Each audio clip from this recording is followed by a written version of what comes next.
All right, there we go. Good morning, guys. Hope you guys are all doing well. I see we got Caden saying, wow, yes. Would like to apologize. I'm a minute late.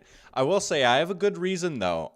I almost started my stream without my microphone, which, obviously would have been a little hard to do. I always think of the classic, like, white people saying where you're leaving like a place and like you forget your keys and then you go back and you get your keys like, oh, wouldn't be able to go very far without these, like, oh, I wouldn't be able to have much of a stream without this. But yeah, I was literally about to hit go live and then I realized that my microphone was not plugged in. But anyways, how are we doing today? We got a fun Sunday of football ahead. We got a game going on right now. I've got that up on my laptop. If you guys know, I've got the backwards hat again for Matthew Stafford. He's hooping right now. Looks like he just hit Tay Adams for a touchdown. Hey, Rams kind of cooking right now. But so we've got that game up. We'll be checking in with that a little bit. But I wanted to go live for the Pigskin pregame show, even with the international game going on. Had a super fun time doing it with Caden last week. We're back to doing it solo this week. And man, I'm telling you, there's some good games to hit today. There really are, man. I feel like we've got a few good games in each window.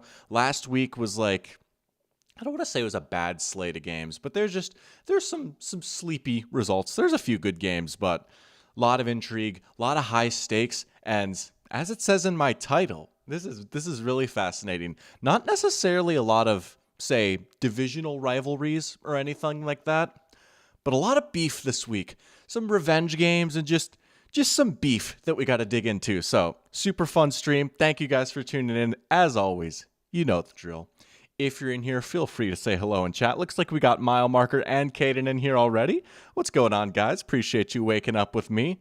Mile Marker with the line emoji. As always, do it. Hey, one of the games of the year tomorrow night. I mean, you want to talk about like just a good week of football in general. Lions Bucks. Well, we'll talk about that when we get to the end of the Sunday slate here. We'll hit the Monday night doubleheader too. It is kind of a bummer. I won't be able to go live for those games. Second game, 10 a.m. or 10 p.m. start. Like, that's just too late for me, man. Like, if it was the Vikings, like, maybe I'd consider it. But I don't know, man. 10 p.m. start over in Eastern time zone, and then that game's going to be wrapping up at like 1, like, oh, yeah, But, and then the Lions-Bucks game, it's just kind of a bummer. Like, I won't get home from work until after that game starts, and it's like, I could start like at 7:30, but I was like, I'll just probably just like hang out and watch the game or something like that. But we'll be tuned in and we'll at least talk about it today. So how about that, even though we won't be going live? We've got Pear Champ in here as well. Good morning, Pear Champ. I'm going to take a sip of my coffee. Big game for your Packers here today, back in action. And I got to say, I'm going to be quite tuned into that game, as you might be able to imagine. Some news broke today, and I'm kicking myself a little bit. Well, we'll get more into this when I preview this game, but I'm kicking myself that I didn't highlight this enough last week. I didn't even realize it was a thing until it was kind of happening. But we're going to be monitoring the Packers-Cardinals game today. That's what I'll say. Oh, man, that's a strong batch of coffee right there. But that's good. We need that. All right, let's get this show started. You guys know the drill. We like to start off warming our brain up with a little bit of immaculate grid. As you can see, I might need a little bit more warming up. Ooh, this is nice, though. Look at this. Okay, we got an all-team grid here. And already, I see my beloved Minnesota Vikings down at the bottom. Let's see what we're working with here today. We've got Chiefs Patriots, Chiefs Ravens, Chiefs Vikings. We've got Bengals Patriots, Bengals Ravens, Bengals Vikings, and then Bears Patriots, Bears Ravens, Bears Vikings. And as always, you guys are more than welcome to play along and chat, throw in any sort of suggestions that you might have. I'm going to try and lock in for this Vikings column and see if we can go crazy with that. We're going to shoot for a rarity score under 60 today. We'll say under 60, especially with the Vikings on there. I feel like we can put together a pretty good one here today. We'll start with the Vikings. There's a few different ones you could do for this, right? You could do Matt Castle. You could do Jared Allen. I feel like those are the two most obvious ones. Man, other than that, what are some other Vikings-Chiefs crossovers? Oh my gosh, Bashad Breeland. That's who we're going to do. Bashad Breeland. Oh my goodness. I think he played 1 year for the Vikings. Let's go. 0.4% Bashad Breeland. Man, I hope Gothberg goes back and watches this later because we. I gotta say he was right about Breland. I was like, yeah, he could be decent as a corner too. Nope, nope. Oh my gosh, that's awesome. All right, Vikings Bengals. Vikings Bengals. Let's see. Man, I feel like these are two teams that don't necessarily have a ton of crossover.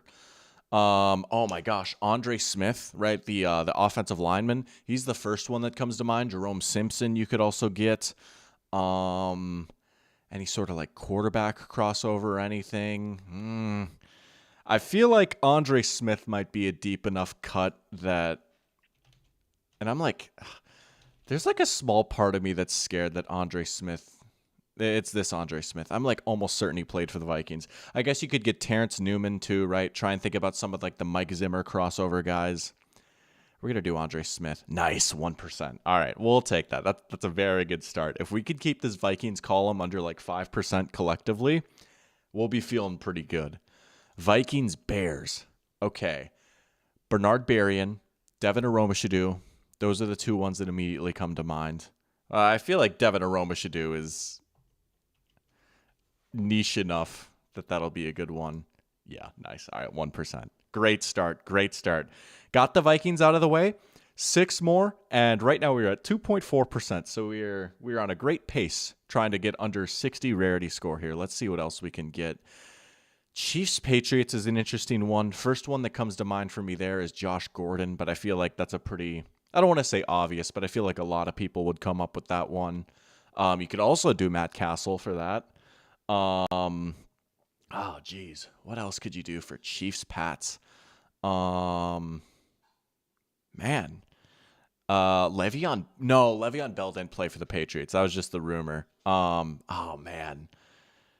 I'm trying to think of just like well-traveled vets, you know. We might come back to that one. Pearchamp hopes the Bucks don't have Igbokwe play on Monday. Let him rest up for the season. Do you happen to be going against him in fantasy? Is that why you're saying such a thing? I wonder. Maybe there's a little fantasy implication. Yeah, that is going to be something to monitor when we get into that game, right? The health of these Bucks wide receivers. I mean, man, for a team that has only one loss, they just cannot seem to catch a break on the injury front right now. It's kind of a shame, honestly, that we haven't seen that offense at full strength yet. But Mike Evans might be coming back, so that would help them out a little bit. Oh my gosh, Darrelle Revis. Okay. I'm scared this one might still be a little bit higher, but we're gonna do it. 2% Darrelle Revis. Nice. Yeah, a lot of people don't remember Darrelle Revis Chiefs days. And even like he wasn't on the Patriots for very long. Was he only on the Pats for one season? He was on the Super Bowl winning team in 2014. Okay, that was nice. Okay. That was a pretty good one. Bengals, Patriots. First one that I think of is BenJarvus Green-Ellis. There's also Chad Ochocinco. Is BenJarvus Green-Ellis a deep enough cut that like that'll get a decent score? I'm not sure, to be honest. Oh, okay. Oh, I see what you're saying. Okay, you're being like for real. Like you have him on both your teams. You want him to like, no, that makes sense. 7%. Nice. Yeah, that checks out. Nice. Yeah, he's a good player to have in fantasy this year. My Lord. What's been fun too is like he's been everything that I thought he would be in the NFL. Is like, oh, he's a good slot receiver. He can block. He's got reliable hands. He's coachable, good route runner, like good at beating zone coverage, all that stuff. But he like has some big play juice to him that, to be quite honest, I really didn't think that he had. Like we didn't really see a lot of that in college, but he's out here like winning over the top against cover 2 and like winning on downfield routes. It's like, okay, all right, sick. Like this, I'm not saying he's like a similar caliber of player yet, and I'm not even saying like stylistically they're the same player, but it is kind of similar to what we saw with Justin Jefferson when he came into the NFL. It's like, oh, Justin Jefferson can win deep too. He's not like just a slot receiver. Okay, cool. Like we got even more than we expected. So that's been a fun surprise with Igbokwe. Just what a player he is. All right. Bears, Patriots. First one I'm thinking of is Martellus Bennett. Man, I feel like there's a crazy one that's like on the tip of my tongue right now that I just can't quite like fully come up with yet. I want to say it's another tight end for some reason. I don't know who it is though. But I'll just do Martellus Bennett. We won't go too crazy. 20%. Hey, we're still on track for under 60. We just got to do really well in this middle row here. Okay. I have a crazy one in mind for this one for Chiefs Ravens. I don't know why, but I want to say that, and I might even get his name wrong. I want to say Kelechi Osemele played a tiny bit for the Chiefs. I know he's a good one that I like to get for Ravens Raiders, and I could be totally wrong. I might save that one for the end. Part of me wants to put him down for the Chiefs, though. I feel like there's a defensive back that I'm not thinking of right now that would also fit. Did Bernard Pollard play for the Chiefs? He actually might have. Oh, that scares me. Yeah, wait, because was he on the Chiefs when he injured Brady? We're gonna do it. Oh my gosh. Get out of town. That's crazy. I don't know how I got that. Bernard Pollard. How long? Oh, he started with the Chiefs. Okay. Yeah, so he was on the Chiefs. He was the guy that hit Brady in the knee that caused him to blow his ACL out in 2008. And then, yeah, he was with the Ravens for a tiny bit. He, had a crazy streak of, always injuring notable Patriots players. I'm pretty sure he was involved in a Wes Welker injury and a Gronk injury, too. There's some crazy Bernard Pollard lore. That's crazy. All right. We'll take that. Oh, baby. All right. Two more. I don't know if Assembly would have worked for that one or not. Ravens, Bengals. Oh, I feel like this one has popped up a lot on stream before, and I feel like I always say Geno Stone. TJ Hushmanzada would also work. Oh my gosh. I feel like I just had this one not that long ago, this season, and someone gave me a really good suggestion. I was like, "Oh, how did I not like that?" Yeah. But I can't, for the life of me, come up with who it would be. But Hushmanzada and Geno Stone are the two ones that I have in my mind right now. We'll just do Geno Stone. I also feel like I did Geno Stone once, and I was surprised at how low it was. Yeah, only 5% for Geno Stone. All right. One last one here. Let's see if we can finish this grid strong. Bears, Ravens. Bears, Ravens. This is a tricky one. This one I might actually need to photo friend a little bit. Bears, Ravens. Where's Ryan Nasty at for real? He'd be proud of this one. Oh man, Bears, Ravens. I can't even think of a single one right now, at least not off the top of my head. My goodness. Bears, Ravens is tricky. Okay. I don't know. Anyone in chat have any idea for Bears Ravens here? I am more than willing to take a few suggestions here. So I'm going to turn my mic down just a hair. I think I might just be a hair too loud. Maybe not, but Bears Ravens. Why is this? Well, I know. I mean, it's like different conferences. I don't know. Not that really matters when it comes to players moving, I guess, but I'm trying to think of a wide receiver, because I feel like these two teams have a lot of turnover at that position. They've just gone through a lot of wide receivers throughout the years. Any quarterback that's played for both these teams. I honestly don't know, man. Bears, Ravens. Who would have thought this would be the one that would really get me? The one I'd saved for the very last. Jeez Louise. Also looks like the Jaguars are punting. They have not really had a lot going so far on offense.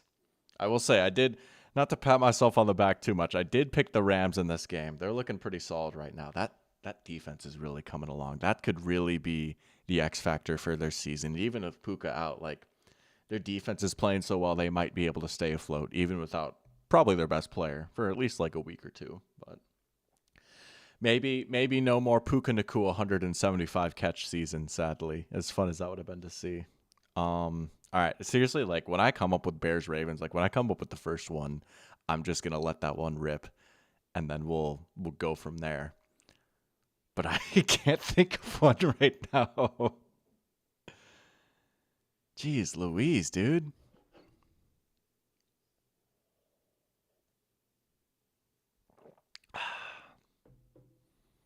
Um, dude, I know there's like one, right? I mean, okay, I just gotta like start thinking of like either random Bears or Ravens. Like, okay.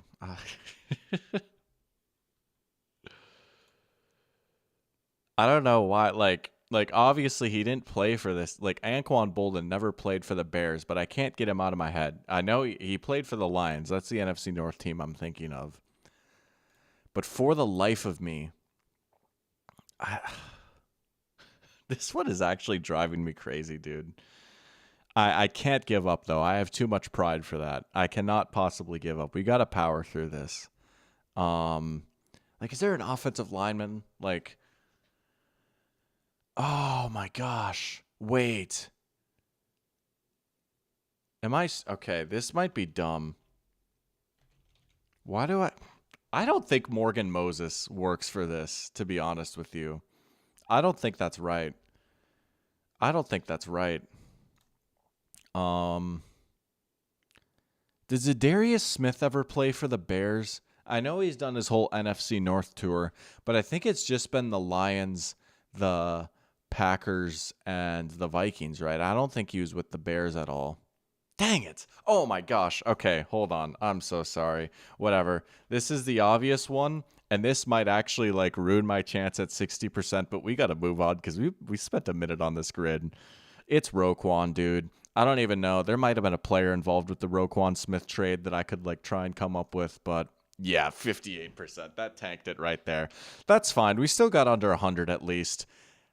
Dude, Bears Ravens is insane. I want to see like some of the possible answers. Only 37 answers for this one. Jim Harbaugh? Really? Devin Hester, Kyle Fuller, Eddie Jackson. Yeah, that was a tough one. I'm going to be honest. I would not have really come up with any of these. Chester Taylor played for the Ravens. Oh, he got drafted by them. I didn't know that, actually. Interesting. Chester Taylor would have been a good one for Bears Vikings, too. Shout out to him. Vikings legend. Oh, he had a sneaky good career with the Vikings, honestly. All right. Yeah. Vladimir Dukas, are you serious? No way.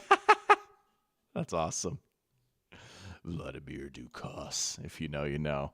All right. Well, that was all right. That was still pretty solid. I can't complain too much about that, right? We still got under 100.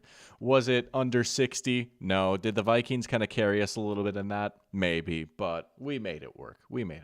All right. It's time, speaking of fantasy, for the fantasy hotline. Well, we'll check in on the Dr. Pigskin Fantasy League too, because it's been we whipped around it a little bit last week, but there's been there's been some conversations going on in this league, about just where my team is at right now. People trying to get players from me, but I'll set my lineups. Of course, if you guys have any fantasy questions or anything, I'll try not to completely ruin your week and like give you bad advice. I know sometimes that happens. I told someone to bench Rico Dowdle last week. That was kind of tough. I was like, nah, he's not going to do it again. Like the Panthers won't be in running situations. Like he's just not going to get the volume. Oopsies.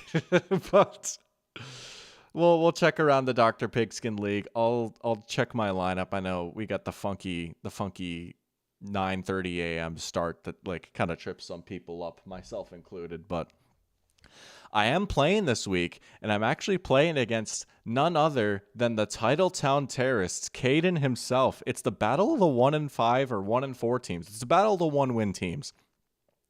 Both of us really need to get off the schneid here if we want to try and get this season going right. I'm coming off my bye week.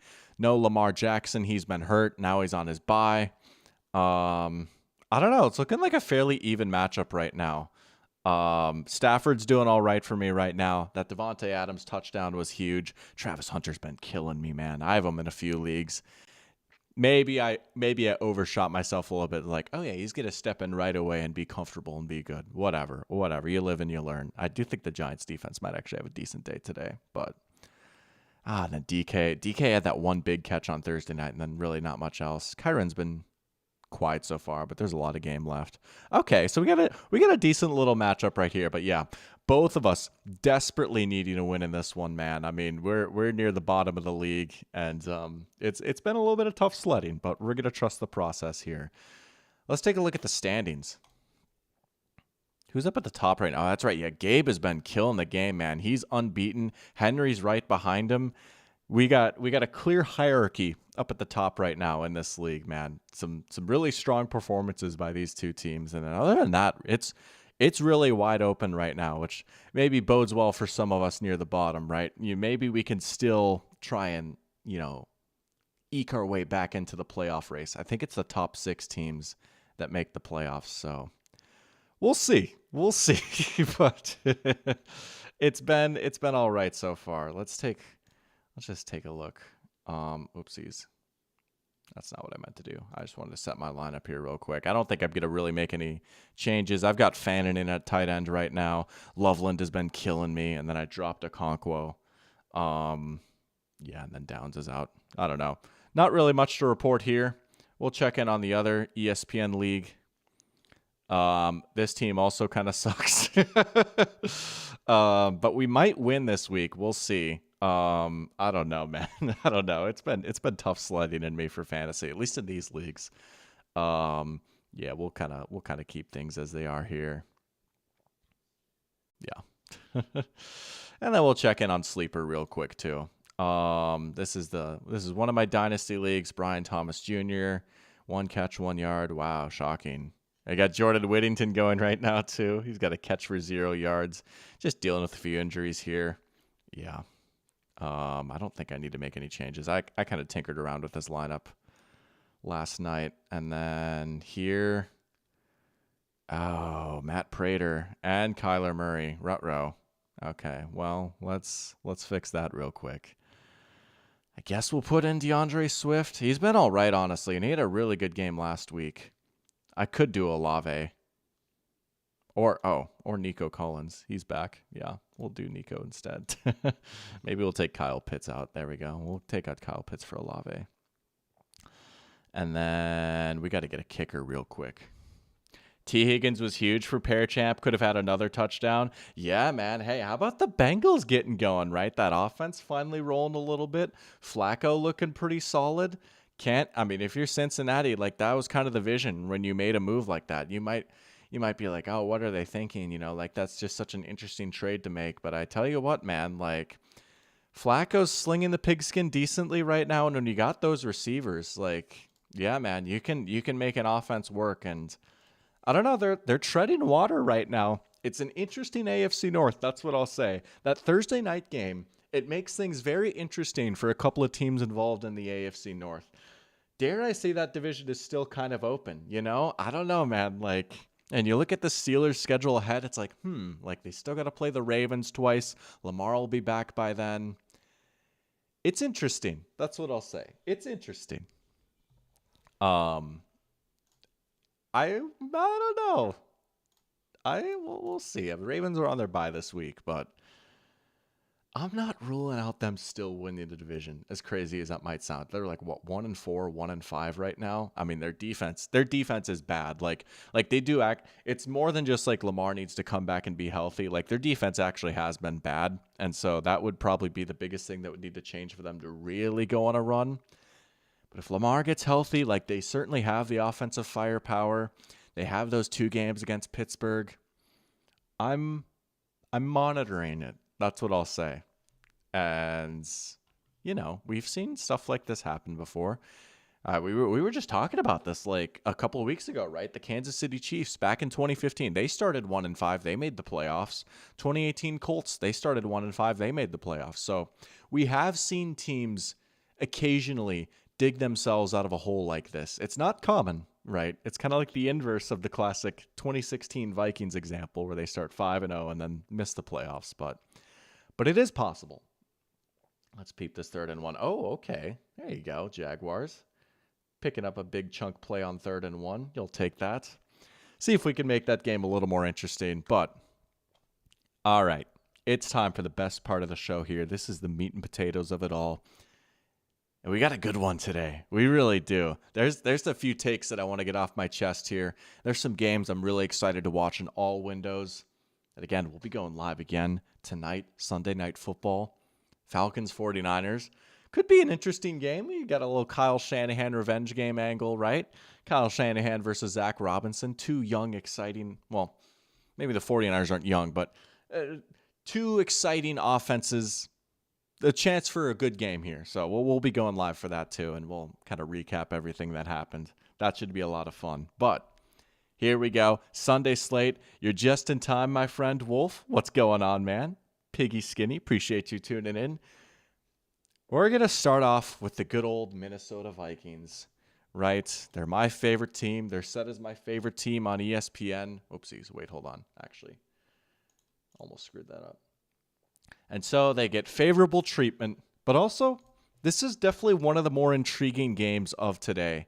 It's Eagles versus Vikings in Minnesota.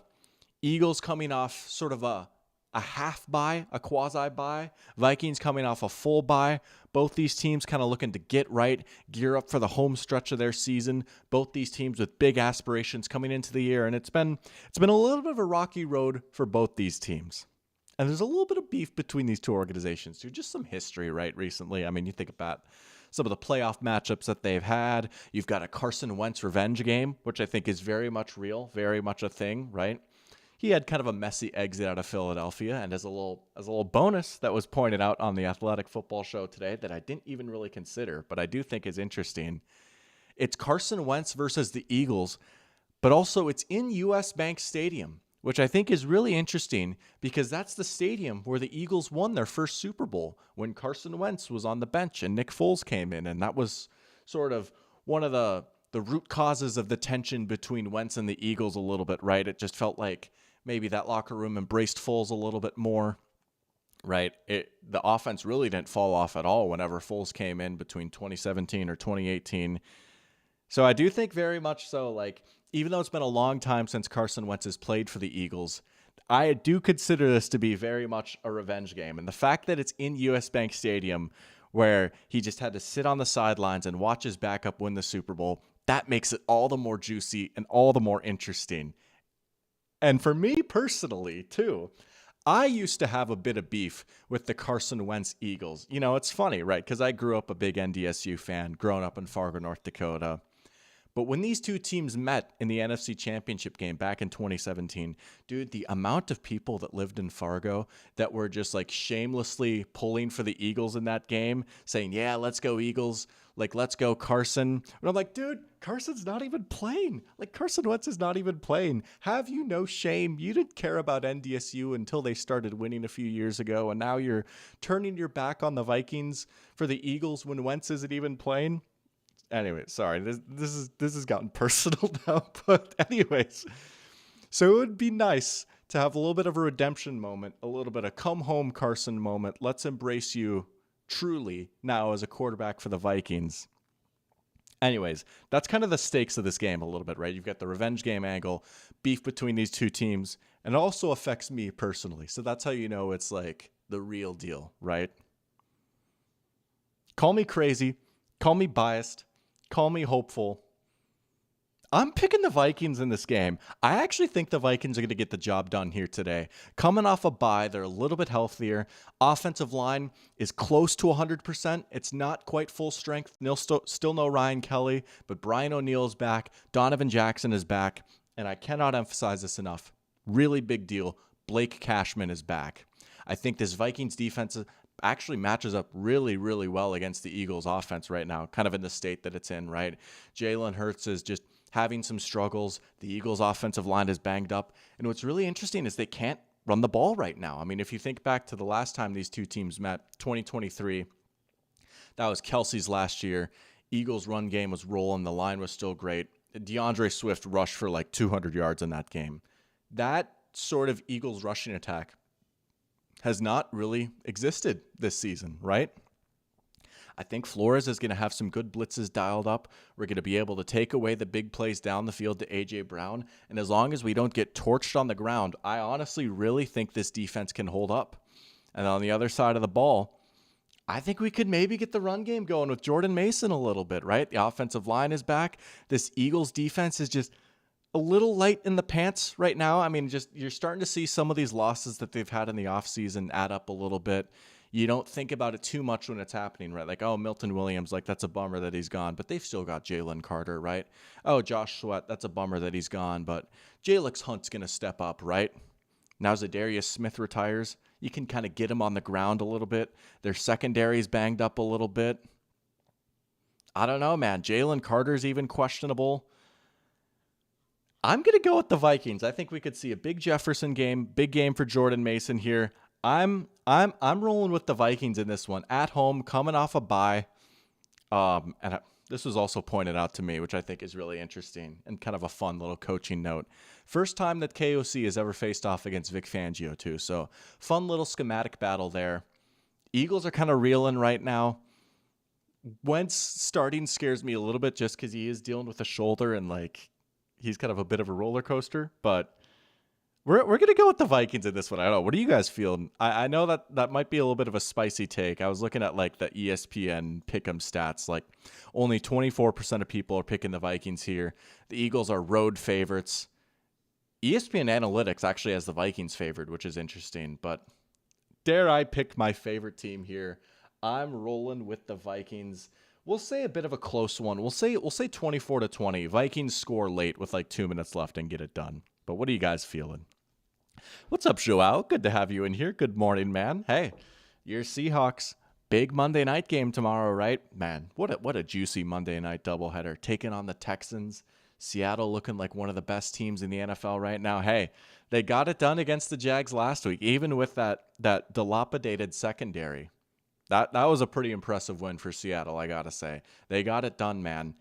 They're looking pretty good right now, so you got to be feeling good about that. But appreciate you tuning in, waking up with me. Fired up for some football today. Let's go. We also got Riley Garcia. Riley, welcome to the stream. Saying, I hope the Cowboys and Washington have another weird, crazy game. Oh, yeah, man. That's one of the more underrated games of today, I really think. I think that could be a total shootout, a total barn burner. It wouldn't shock me if that game was like 35-30 or something like that, with the way those offenses are playing and with the way those defenses could struggle at times and really good quarterbacks and on both teams there. Yeah, that could be a really fun game. I'm looking forward to that one.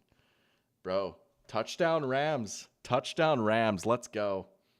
That's 3 for Stafford now. Was that a little tight end screen to Colby Parkinson? Okay, or Colby Parkinson. 3 first half touchdowns for Matthew Stafford and the Rams. Looking dangerous. No Puka, no problem. Oh, baby. All right. There we go. Dude, I feel 11 p.m. That's even worse than how I have it, right? I was complaining about the 10 p.m. start time. 11 p.m. That's brutal, man. That is kind of tough. Yeah, those double headers, man. I don't know. A few too many of them for my liking. That's what I'll say. Riley's got the Vikes taking it as well. Let's go. We'll see. I recognize I might be walking into a bit of a bear trap here, picking against the defending champs, coming off like a little extra time to prepare, but I don't know, man. That offense is just in disarray right now. Kevin Patullo feels very Brian Johnson-y to me. And the defense, well, I still think they're well coached, and they're certainly not bad. It's not like a problem. You can get them a little bit more this year than you could last year. This does not feel like the historically great defense that we saw last year. I mean, it happens, right? They just lose some guys go down with injury. All of a sudden, you don't have like an all-time unit anymore. So, I don't know, but we'll see, bro. We'll see. I hope Carson pulls it out, man. I really do. I would get pretty fired up for that, but let's get into the next game here. Another sneaky good game, honestly. The records might not necessarily reflect it.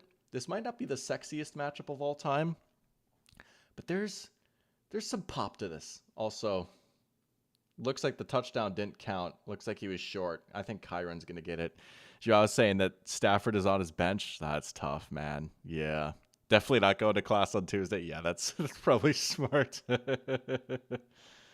Riley saying Hurts has trouble under pressure and the blitz's floors draws up are out of this world. No, I mean, that's the thing, right? He can just hold on to the ball a long time. It's so weird because he has he has the mental makeup. He really does. He has the mental makeup of being a quarterback that could be really good at just like getting the ball out quick. Like he is a really smart player. If you look at like the stuff he does at the line of scrimmage before the play, he does a good job at setting the protections or just like commanding the line of scrimmage, you know. Like he has a good command of that kind of stuff. But when it comes to just like getting the ball out, like dude, like there'll just be people open and he sees it and he just doesn't throw it. It's just same thing could be said about the quarterback playing for the Vikings today too, right? I'll be fair. But he can't throw over the middle, and now Cashman's back. Like it's a very limited offense. So yeah, I don't know. I think it's a good matchup for the Vikings defense. Okay, well, one more question, then we'll get into this matchup that I've been teasing a little bit, but I'm loving these questions. Clash Royale stream. But Joe asking what to make of JJ being listed as the third QB today. I mean, I don't know. I'm trying to keep a level head here and just like take the rational approach, right? Like he's just not healthy right now. I mean, he himself has said it, right? He's not 100%. It's a high ankle sprain, which, you know, I'm not like an actual doctor, but actual doctors will tell you it's a 4 to 6 week injury typically. Former players will tell you it's typically a 4 to 6 week injury. We are at like what, week 4 or 5 since he suffered the injury. He's not 100% yet. He's the third QB because he's the emergency option, right? If both other guys go down, then yeah, we have no choice than to put him in. Like it's either that or like Justin Jefferson's going under center, you know? But we're not going to rush him back in. At least for right now, that's kind of the approach that I'm going to be taking. Now, he is technically active, but there's a new rule that they added a few years ago where he's active and he can dress, but he doesn't count towards the 53-man roster. I don't know if you remember this, but back during the COVID year, right, when like guys were getting COVID and getting injured and like teams' QB rooms are just getting decimated, the Denver Broncos had to start Kendall Hinton, a.k.a. a wide receiver at quarterback in one of their games because they just quite literally ran out of quarterbacks on their active roster.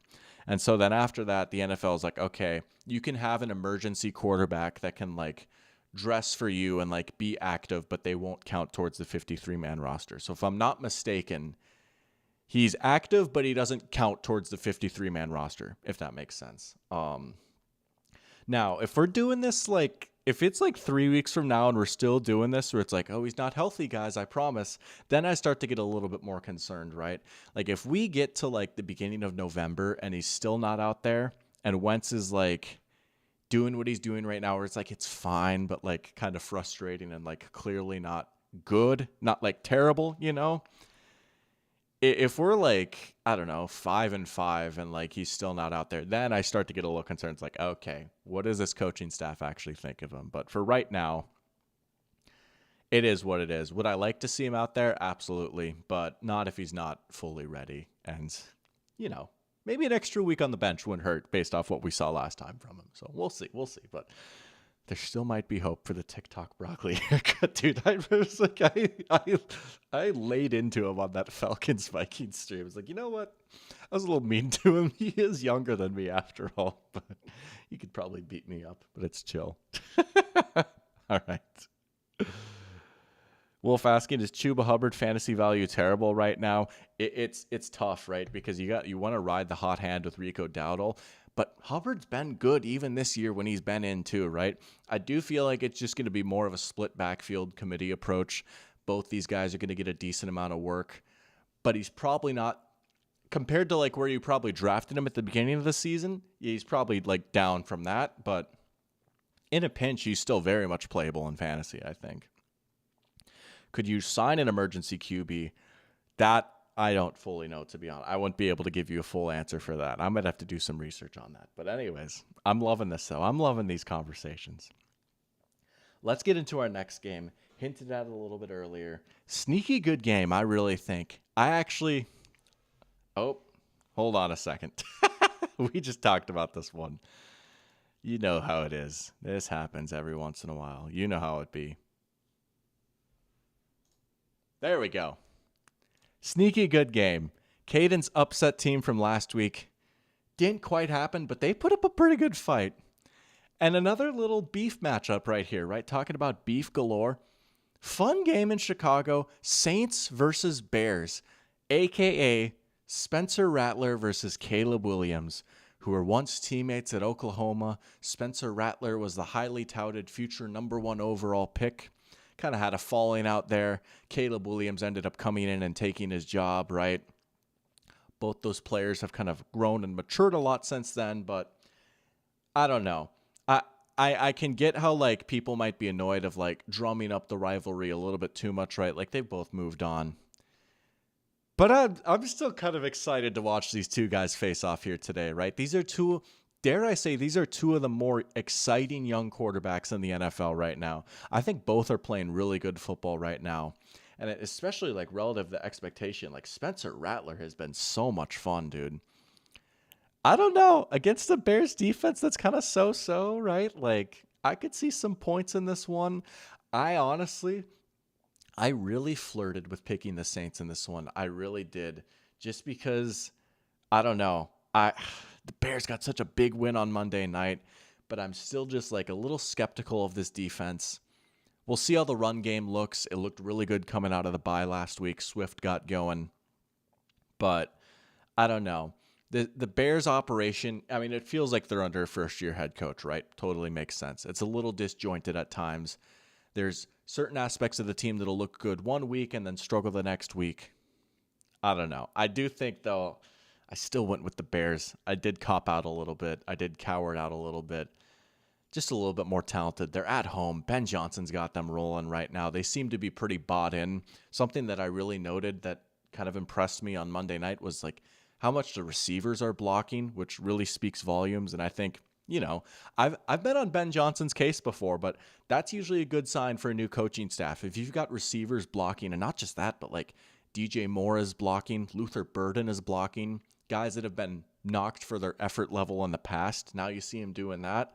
Very encouraging stuff. So I don't know. Caleb is looking pretty good right now. There's just so many weapons, and ultimately, like, I don't know. I can have my concerns about the Bears defense, but on the other end, like, the Saints defense ain't exactly the 70s steel curtain either, right? There's just too many weapons to deal with on this offense right now. I think it'll be close, though. I really do. Spencer Rattler just impresses me more and more each week. I think he's honestly, like, good enough where I really don't think the Saints should draft a quarterback, no matter where they have their pick next year. I think they've got their quarterback on their roster. Like, I'm being serious, dude. He's been really impressive. But I'll go with the Bears here. We'll say 27-20. How about that? 27-20 Bears. I don't know. What are you guys thinking for this one? Did anyone have the stones to pick the Saints in a little upset here over the Bears? I honestly really thought about it. I do have a few upset picks, though. We'll get to in a little bit. We'll get to that, but I couldn't do it for this game. I thought about it, though. But we'll see if that game gets second screen treatment for the 1 o'clock window or not, right? Obviously, we're gonna have the Vikings game up on the big screen. I'm looking at the rest of the 1 o'clock. I think it will. I think I'll have that game up on the second screen. Honestly, we'll be tuned into Bears Saints a little bit. This next one, these next few, honestly, respectfully, probably not quite as much. I will say. I don't know, man. It would have been cool. Like the game that's on right now. It would have been nice if it was like the Sunday night game or something. Oh, well, what can you do? This next one, man, I don't know. This next one could be a hilarious slop fest, man. This could be like one of the ugliest, sloppiest, messiest games of the year. This could be a full circle moment game right here, honestly. This could be a game that could make one of my predictions from over a year ago finally come to fruition. Dolphins, Browns, and Cleveland. Dolphins, Browns, and Cleveland, and once you know it, the Cleveland Browns are 2.5-point favorites. It's in Cleveland. It's outdoors, and it's supposed to be windy and rainy and messy and mucky and yucky. Does this not scream Cleveland wind right here? I picked Cleveland to knock off the Steelers last week. Didn't quite happen. But does this not scream a Browns win right here? I mean, this is about as nightmarish of a scenario for the Dolphins as you could possibly come up with, right? You're going up against a tough, physical, hard-nosed team that can pound you on both sides of the ball, outdoors, ugly conditions. Your offense has already kind of been reeling a little bit. And here's what I was hinting at. And maybe when this happens, I'll finally stop being so mean to him, and then everything can return to normal. Back in March, there's a stream titled "The Doctor Live from the Mountains." I think that's what it was. Off-season mailbag maybe. It was something like that. Anyways, there was a stream back from early 2024. My hair was long and out of control. I was living in Cleveland, Georgia. I had just moved there. I'd just gotten this new streaming set up and everything. Whole deal. Giving out some off-season hot takes. We're talking about free agency, winners and losers. Didn't like the Dolphins' free agency. Didn't like their off-season. Kind of saw them maybe coming back to earth a little bit. Here's the ultimate pat on the back. I get plenty of stuff wrong. Absolutely. Here's one of my better takes, though. I said back in March of 2024, I'm not sure if Mike McDaniel is going to be the Dolphins head coach 2 years from now. That's my spicy take. I see this thing unraveling pretty quickly. Today is the day that finally comes to fruition, because the Cleveland Browns are going to knock off the Miami Dolphins, putting them at 1-6, and by tomorrow, Mike McDaniel will be fired, and that will be that. The end of an era in Miami. That is my prediction. This is the game that gets Mike McDaniel fired right here. The Browns knock off the Dolphins in an ugly, sloppy, yucky 19-15 win. Myles Garrett, Mason Graham go crazy. Harold Fannin 7 catches. Judkins running wild. And Wolf, your Browns emerge victorious. What did I say, 19-15 or something stupid like that? That's my prediction. We're going to parlay this one a little bit. Browns win with Mike McDaniel getting fired following this game. Maybe not directly after, but like within the next few days. By next year, he'll be an offensive coordinator somewhere, and it'll be perfect. He'll be good at it. I think it's a great role for him. He'll go back to his roots as just an OC. Maybe he'll go back to San Francisco, work with Kyle for a year, a little rehab stint, right? Browns win. I'm feeling a Browns win here. Everything is coming together. This is the final culmination right here. This is how the Mike McDaniel era will end. In the rain, in the wind, and with a loss. Browns win. 19-15. How are we feeling about that? Browns favored. Browns are favored, And honestly, I kind of get it. Am I crazy for thinking they're the better team, top to bottom? In the state that both these rosters are in right now, am I crazy for thinking they have a little bit better of a roster? Like, man, the Browns quarterback situation is not good. I will certainly give you that. And I'm not a big Tua fan by any means, but he's certainly better than Dylan Gabriel. Other than that, man, what else? I mean, okay, maybe Waddle's a little bit better and Achan's nice, but is that speed going to travel? Is that speed going to hold up here today? I don't think so. I'm going Browns in this one. Wolf is saying Stefanski gets his job saved for another week. It's just so interesting, right? Because again, I really don't think he's bad. He's a bad coach, right? He maybe made his bed with a bad roster, and you can probably place some of the blame on how the quarterback situation has been handled on him. But we've also seen when he's had at least semi-competent quarterback play, but whether it was Flacco or dare I say my man Jacoby Brissett, right? Or Baker Mayfield. When he's had functional quarterback play, the offense has been pretty good. And even I think back to a few weeks ago, the Vikings-Browns game, you could see what this team is supposed to be, right? You could see the vision of what this offense should look like, complemented by a really good defense. Okay, let's say the Browns are just a disaster. They win 2 games this year and the vibes are terrible. Then yeah, you probably you have to move on, right? Just from an organizational standpoint, you kind of have to send a message that you can only tolerate so much losing. I get that.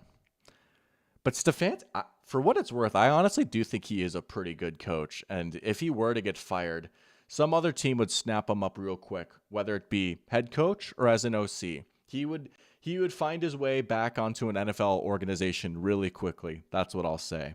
So it wouldn't be like the worst thing in the world if they fired him, if they're terrible, but like, is it kind of weird that I don't necessarily see Stefanski on the hot seat right now? I don't know. He's earned my confidence a little bit, but they fired Alex Van Pelt in 2023, and the offense was terrible for the next 2 seasons. Yeah, dude, I forgot about Alex Van Pelt. That's a name right there. Oh, yeah. He was Aaron Rodgers' bestie for a little bit, too. Okay. Oh, I guess there's not really. I was trying to like find some beef angle for every one of these games, right? I guess there's not a crazy beef angle for Dolphins Browns unless there's something that like I don't know about. I mean, it's kind of a Mike McDaniel revenge game. I guess. No, yeah, Mike McDaniel has beef with the Browns. That's right, because he and Kyle Shanahan resigned from the Browns. It can be easy to forget. He and Kyle Shanahan were on the Browns coaching staff in, was it 2013 when they had Brian Hoyer, and their offense was like actually kind of cooking a little bit that year, right? They were actually kind of cooking with Hoyer, but that was Johnny Manziel's rookie year, and ownership was just so desperate to get Johnny Manziel in. Shanahan and McDaniel didn't want him in. They're like, he's not ready. Like, the offense is working. Like, we actually have a decent record right now. We're moving the ball. Like, don't do this, right? And eventually the Haslams made the call. Johnny Manziel got in, and McDaniel and Shanahan were ticked off, and they resigned the next year. And then that's how they found their way to the Falcons. There is beef. It's a long time ago now at this point, but there is beef in this matchup. I'm telling you, there is beef galore this year, or this week. There is beef galore, man. All right, so there is a little bit of an angle. Oh, wouldn't that be crazy if that was really the case, and like, the Browns did win this game, and then McDaniel got fired. I don't know. And I say, like, I want to be clear. I love Mike McDaniel. Like, I really do. Like, he seems like a really cool guy. He's got a really cool story. I like a lot of the ideas that he brings to the table. I'm saying this on behalf of the Dolphins. I want better for you guys. I think there's a better world out there for you guys. You don't have to live like this. That's what I'll say. But Aaron Rodgers, rar. Yep, rar XD, exactly. Aaron Rodgers, rar. Dude, I gotta say, he's playing all right this year, even though the Steelers kind of lost a tough one on Thursday. I don't know, he's been playing all right, but welcome, Mono. Good to have you back in here. Saying firing Stefanski might be stupid, but does that make it more likely that the Browns do it? True. Yeah, I suppose. Yeah. Touche. Back on the hooch is crazy. All right. Next game. This is kind of a revenge game. There's a little bit of beef here. We've seen these two organizations go at it before. There's a little bit of history, especially involving the head coach. Some of you guys might know what I'm alluding to here. We've got another coach revenge game. How about Patriots versus Titans? Mike Vrabel coming back to Nashville after getting kind of surprisingly fired by Tennessee a few years ago. This is also the first game for the Titans in the post-Brian Callahan world, so that's kind of interesting, right? You've got your old coach coming back to town, and the guy that you replaced him with just got fired after not even 2 full seasons. So that, narratively speaking, that's a little interesting, right? This is, again, maybe not a crazy matchup. Patriots rolling right now. Drake May looks freaking awesome, dude. Are there 10 quarterbacks playing better than Drake May right now? Probably not, man. I mean, he's doing some pretty incredible stuff with like only a so-so receiving core, you know? And Diggs has picked up a little bit. Kate, and I know we were talking about this a few weeks ago. Like, we were kind of hoping that like May to Diggs would be a little bit more of a connection, right? I thought you were talking about the other Diggs, you know, silly, goofy moment from me. But I tell you what, man, like since we've had that conversation, Stephon Diggs really kind of has turned it on a little bit. And he's been similar to Igbuka. He's just been a little bit more than I thought he would be when he came to the Patriots. Like I thought, okay, Patriots signed Diggs. That'll be nice. He's a floor raiser. And, you know, like he'll be Tyler Lockett type where like he gets them a first down and then he just falls to the ground, right? He's not going to give much juice after the catch or downfield or anything. He's been moving pretty nicely these past few weeks. He's not moving like a 32, 33-year-old who's coming off a big injury and who spent his offseason taking mysterious pink substances on a party boat, right? He actually looks like a pretty legit wide receiver right now. And May is slinging the pigskin. I mean, this offense has been fun and the defense is coming together. As much as I'd like to say, oh, what if the Titans get a little interim bump here? I mean, truth be told, right? Cam Ward said it best, to keep it a buck. I mean, there's just not a lot of talent on this roster right now. They've still got a ways to go in their rebuild. They took a really interesting approach when they first brought in Callahan, just like signing all these old vets. Like they kind of did make some big moves, some big plays, but just has not really come together. I mean, outside of like Jeffrey Simmons, there's just not really a lot of talent on this team right now. So we'll go Patriots on the road here. Vrabel gets his lick back. Vrabel knocks off his old team, shows them maybe they made a slight mistake letting him go. May shows out again. We'll say Patriots 26, Titans 16. How about that? Caden steps away for 30 minutes and he comes back to doctor instigating every game. What happened? Instigating. Okay, you might have to elaborate that a little bit more. I will say I'm a little on one right now. I think it's because the coffee I made is a little extra strong this morning. And also I'm just like, I'm really fired up for this Sunday slate, honestly. Like there's a slight more fall crisp in the air now. It's finally just barely starting to cool off in Georgia. I say that it was still like in the 80s yesterday, which, warm weather is nice. And I grew up in like frigid, freezing cold temperatures and crazy snow and everything. And I've trick-or-treated in snow pants before, but I wouldn't mind if it cooled down a little bit more, but it really feels like we're starting to get rolling in football season now. We know what these teams are. And there's just a lot of good games. Caden said finding beef in every game. Yeah, I mean, I feel like that's kind of the theme of the week a little bit, right? That's kind of what I tried to go with. I don't know. And I guess I'm like almost going out of my way to find some now. And there's like a few matchups where I was like, okay, I don't really see a whole lot. But once we get to a certain matchup in the 4:00 window, that'll be what kind of really kickstarted this whole theme. But also, I mean, you've got Eagles-Vikings, which is like the Carson. I did hoop in snow boots. You know what? I was kind of nice with it in them too. But we've got the Carson Wentz revenge game. Also just like Eagles-Vikings beef in general. You've got the Saints Bears, that's Caleb Williams versus Spencer Rattler. There's some history there, right? And then I had to do a little bit of digging for Dolphins, Browns, and Patriots, Titans, but we came up with something, right?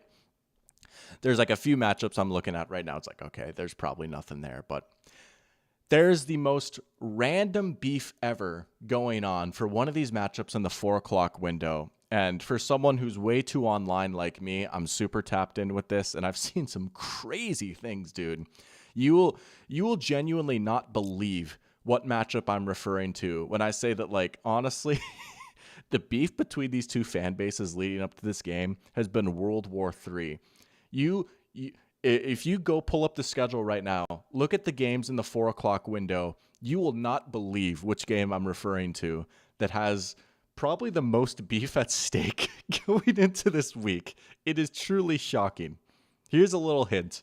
Commanders Cowboys is a classic rivalry that's gone on for years and years and years, and it's been one of the biggest rivalries in the NFL for a long time. It is not that game. It is not that game whatsoever. There's something crazy going on. I've seen some crazy things. Anyways, that's so. I did do a little bit of research, and I just try and rack the brain a little bit, trying to come up with other beef angles. This next one's pretty easy. The next game we're getting into, pretty easy. Nothing too crazy, nothing too unique necessarily. But there is a little bit of beef. So, yeah, I did a little research. I try my best. But welcome, Steph. Top of the morning to you as well. Appreciate you tuning in, waking up with me. Fun Sunday slate we're talking about here right now. We hit an immaculate grid earlier. We did all right. Roquan Smith kind of killed us. Bears, Ravens in general just kind of killed us. But we did all right. But yeah, we're just doing the Sunday slate right now. We've still got the Pigskin parlay to come, and then we'll be previewing what I might have to do if the Vikings fall to the Eagles today, which I got to say, that challenge could be a doozy. That one might actually be a little fun to do on stream. On stream? But we still got a lot left here.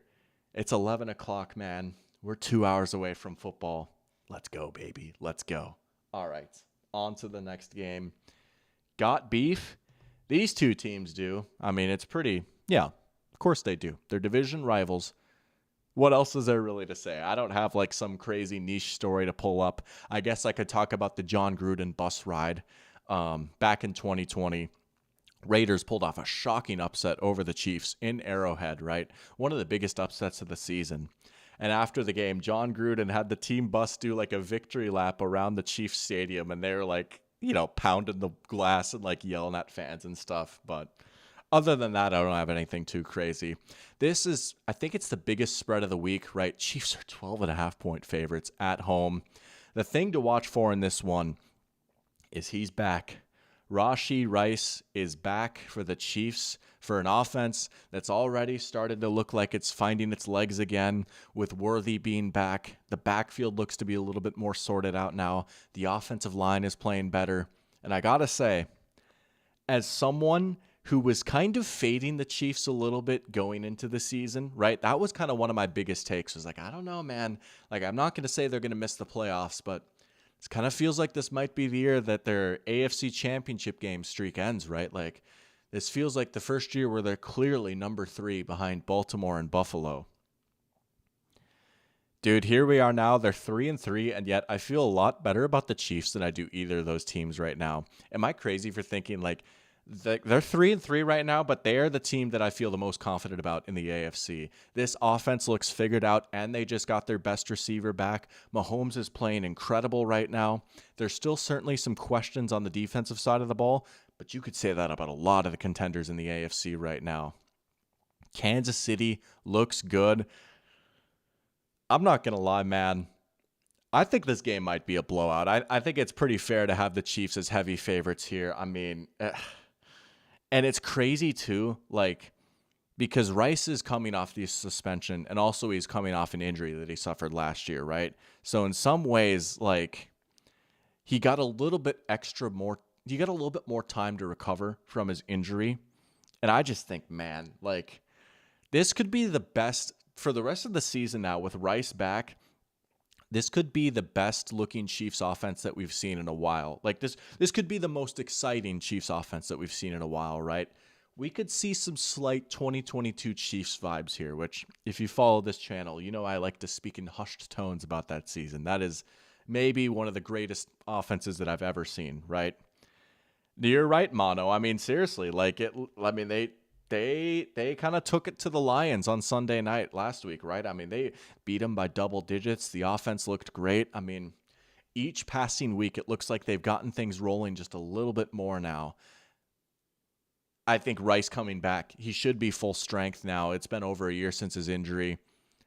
I think the Chiefs put 30 up on them. The Raiders defense has really struggled. Just a disappointing team all around, right? I love the Raiders going into the year, but again, just like Geno being bad has been one thing, and that's been a bummer. And I'll eat crow. Like, I was wrong about him. Like, he is not done himself any favors this year. He's been bad. There's like no excusing that, right? But like the defense is just like disorganized and like all over the place, and they don't look well coached. And that's what I thought there. I was like, oh, this is going to be a well coached team with like a few fun players on each level of the defense. Like, this could actually work. No, they're like blowing assignments. If Max Crosby isn't taking over the game, they're not stopping anybody right now. Their run defense has been a disaster. The secondary is a disaster, right? Yeah, man, I don't know. I think the Chiefs go and hang 30 on them here today. We're going to say Chiefs win this one 33-20. I think they win and they cover. I think this will be a very comfortable wire-to-wire win for the Chiefs here. Arrowhead's going to be rocking. We'll go Kansas City here pretty easily, I think. This could be the snoozer of the week right here. I don't think that's a very hot take necessarily, but big game from Mahomes, who I got to say, he's in the thick of the MVP conversation right now. Wouldn't be surprised if he ended up getting it at the end of the year, but we won't spend too much time on that one. We're going Chiefs over Raiders. That would be, you want another shocking upset. I mean, that would be it right there. But I guess you got a little bit of beef. It's a divisional rivalry at least. But Steph still can't believe the Jags took down the Chiefs. Dude, what a crazy game that was, right? I mean, as someone who watched that game, like, I'm not going to say the Jaguars didn't deserve to win that game because they did play pretty well in their own right. But the Chiefs, I mean, the Chiefs are probably the better team in that game, right? The Jaguars got away with some stuff. They just, Chris Jones is like laying on the floor and walking on plays and stuff, right? I mean, it's not like, oh, wow, the Jags really outplayed the Chiefs there. They kind of got away with that one just a little bit, but the offense looked great in that game. They're just, I don't know. It's nice to see Mahomes like hit a few chunk plays again. Even though it was like cool to see him evolve into like this quick strike pocket passer, it's Patrick Mahomes, dog. It's nice to see him run around and chuck it a little bit.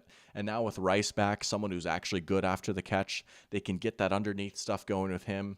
And then you've got Worthy that stresses the defense over the top. All of a sudden, there's less on Travis Kelce's plate. Tyquan Thornton is winning over the top. I mean, I don't know.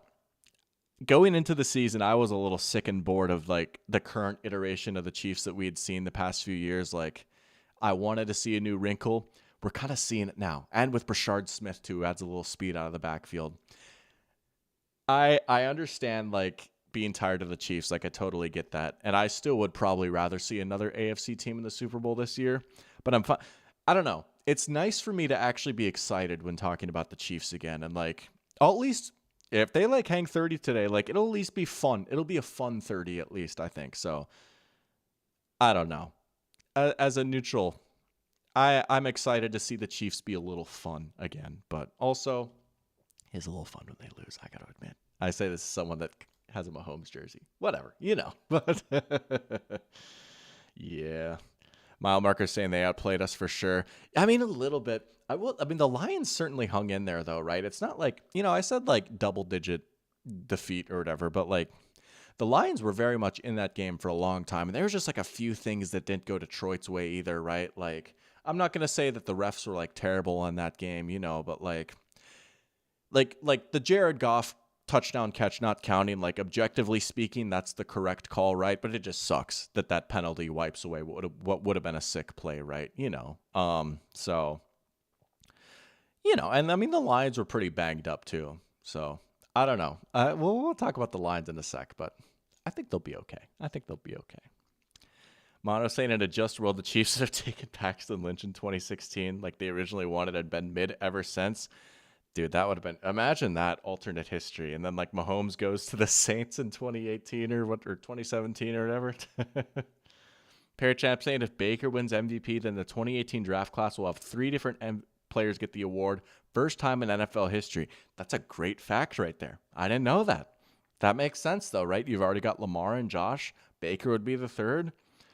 Dare I say Darnold is like kind of in the conversation right now too. He's at least on the podium right now. I feel like he'd be a contender for it. That's a great fact right there. I mean, yeah, because what the other big time quarterback classes would have been like 1983. That was Marino, Elway, Jim Kelly, and I bet it was just Marino and Elway, right? I don't think Jim Kelly ever won an MVP. Like 2012, you've got Luck, RG3, Tannehill. None of those, Russell Wilson, none of those guys have won MVP. 2004, you had like Eli, you had Big Ben and Phil. None of those. Yeah. Great stat by Parachamp. Let's go. I love that kind of stuff. All right. Last game here, the 1 o'clock window. Looks like the London game second half is getting started right here. Rams are up 21-0 right now. Kaden, I don't know if you missed this earlier. I mean, you probably know. We got the backwards hat on for Matthew. I got the backwards hat on for you today, baby. Oh, yeah. He's been hooping. 3 first half tutties for Stafford. Let's go. I love the Jaguars, but I also love the Rams. So I'm eating good either way right now. And, no Puka, no problem for our GOAT. He threw... I'm trying to remember the name of the guy that caught the first touchdown this morning for the Rams, but I saw... it's like a kind of a silly name. Not to like it's a cool name, but just like it kind of sounds British, which I think is funny because they're in London. But I was like, who? Like, who just caught a touchdown for the Rams? Anyways, actually, I'm gonna go find it real quick, and then we'll get to this next game. What is his name? I already forgot it. Mumpfield. Yeah. Kanata Mumpfield. I was like, who is this guy? He was a 7th round pick this year. 7th round pick, 242nd overall. Only his second catch of the season. That's just how good Stafford is. Yeah, Mumpfield. There you go. Yep. It's like, who? And that Adams has 2 touchdowns. Unfortunately, has not been the Jordan Whittington game that I thought it would be. I picked him up in one of my fantasy leagues because Downs is out. And I was like, yo, no Puka. Jordan Whittington is going to be Sean McVay's new favorite toy. He's going to have like 10 catches today. But they're playing honorable football and spreading the ball around now. Stafford is showing he doesn't need to be a buddy ball merchant. He can throw to everyone. Oh, okay. Good question from Pear Champ. With Baker and Darnold's resurgence, makes you question which class is better, 2018 versus 2020 for quarterbacks. I would probably lean, nice catch by Devontae. I would probably lean 2018. It is tough, though, right? Because 2018, you've got Baker, Darnold, Lamar, and Josh. Those are the big 4 right there, right? Versus 2020, you've got Hurts, you've got Burrow, you've got Herbert, you've got Tua and Love. Oh. That is a little tough because Herbert, Burrow, and Love is like a crazy top 3. And then like Hurts being number 4 is pretty solid, right? I don't know. If we had to just go 4v4, that's tough. But also Lamar and Josh are probably like 2 of the 3 best quarterbacks in the NFL, and Baker and Darnold are playing great.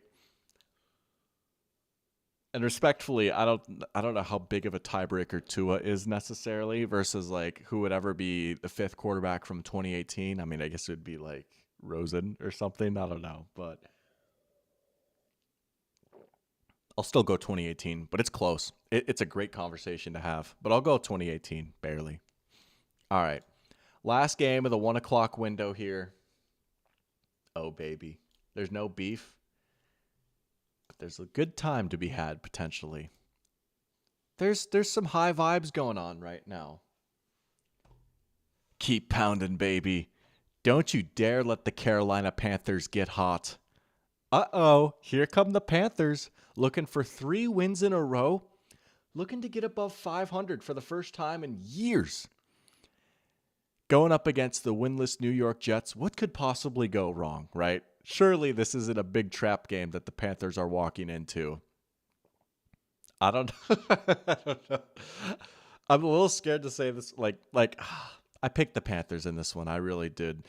The Jets are just coming off such a disastrous game last week. I don't think they could possibly repeat a performance like that because the offense hasn't necessarily been good, but it wasn't as bad as what we saw in London last week. Like, the run game has been fun, and like they've been able to get the ball to Garrett Wilson a little bit. Granted, I think Wilson is out for this game. He's doubtful with a knee. Yeah, he's not going to play, right? Yeah, no, I'll go Panthers. I mean, being without Wilson at wide receiver, there's just not a whole lot the Jets can do through the air right now. Fields has been a little shaky. He's been fun at times, but still just like, I don't know. I think it's fair to question like just how effective of a passing game you can have with him. He's another one of those guys just can't throw over the middle, right? Now you get rid of his best receiver. I don't know. And man, this Panthers offense has been fun. Rico Dowdle's been killing it. Chuba Hubbard is back. Great 1-2 punch. What I tell you, man, Panthers run game. Let's rock, baby. Teteroa McMillan, he's the real deal. He's on his way to being like a true wide receiver 1, dude. He is phenomenal. I do worry about the Panthers defense still just a little bit. Like, these linebackers are pretty concerning. Maybe you could see the Jets get going on the ground just a little bit. But I'm riding with the Panthers here. Keep pounding, baby. Let's go. Let's get above 500 for the first time in years. Let's do it. Let's make the NFC South and the wild card race just a little spicy. I believe. Maybe I'm setting myself up for heartbreak here, but I'm putting my faith in the Panthers. They're going to get off the schneid on the road. They're 0-3 on the road right now. They're going to get it done here today. And the poor Jets, man, I feel awful for Aaron Glenn. They're going to fall to 0-7. Give me the Panthers 21-16. How about that? run game comes through big time again. Maybe Dowdle doesn't go for 200 yards, but I really want to see a good mix of Dowdle and Hubbard today. Obviously, you got to keep Dowdle going because he's just been so hot, but Hubbard is very good too. What's up, Jack? Good to have you in here. Let's go. Cheers to you tuning in this morning. Talking about some Seahawks earlier. We'll hit the Seahawks game here before we wrap up the Sunday slate. I got to say, and I was talking about this with Joao, dude, like, it is kind of a bummer that the game kicks off so late, right? Like, man, 10 p.m., 11 p.m. for Joao, like, it's a bummer. It's a good game, too. A lot of implications for that one. Seahawks versus Texans, but we were showing Sam Darnold some love too. Maybe a little MVP chatter for him right now. I can't deny he is playing some great football right now. He is indeed that dude. I mean, I'll say it again. I miss him a little bit right now, but it's okay. I don't want to talk about that again. We're gonna move on. No. All right. Motto saying a reminder that the Jets can stall at 2-3 after losing by one score to a Vikings team that won 14 games that season. Yeah, that was, I mean, we know why, right? Rodgers made the boss call, and then that ended up not really changing anything. And now he is back with the stupid 49ers, as Jack is saying, and doing a pretty good job, man. I mean, he's trying his darndest. We'll skip over the Sunday night game because we're going live for that tonight, and we'll preview that game before the game actually starts, but oh my Lord, does he have his work cut out for him now? I mean, you want to talk about injuries. I mean, that team is unrecognizable, especially the defense. I mean, if that defense is even like, I'm going to say even like below average, not even average, if they can be like the 24th best defense in the NFL the rest of the season, that's a miracle. And that speaks volumes about Robert Saleh, because what they're about to try and do is impossible. I mean, they're without easily their two best and most important players on defense. And just like, I don't know. Doc has a beat at times Geno Smith obsession level with Sam Darnold. Caden saying I brought it up this time. Just want to note that. I can't wait for December when we play the Seahawks. That will either be an amazing day or a terrible day for me. That's what I'll say, dude. If Darnold goes out there and shreds us, it's going to be dark times. Dr. Pigskin might have to go into hiding. But if we win, if we beat Darnold, oh, baby, I might have to bust out a victory Cuban cigar or something. Don't smoke, kids. It's bad for you, but we'll see. That's still a ways away, but good Lord. No. Parachamp leads 2018 as well, talking about the quarterback classes. Yeah, I'm with you. But well, okay, there you go, Travis Hunter, getting going a little bit. We're just popping in every once in a while on the Jaguars-Rams game. Jaguars going up against it right now. McDonald's stream on that game, just maybe, dude. Well, I'll tell you what. Here's what I'll say. Thursday night, we're going live because the Minnesota Vikings are playing on Thursday night.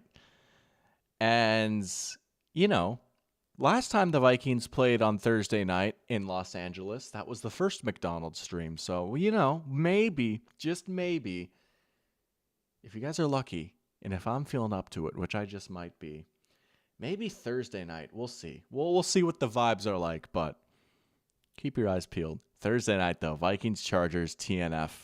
We're going live, baby. Come on. And I might either be happy eating or sad eating. We'll see.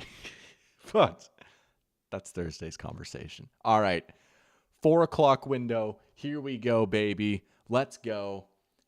Let's talk about the matchup that inspired the Got Beef title and inspired Beef Week.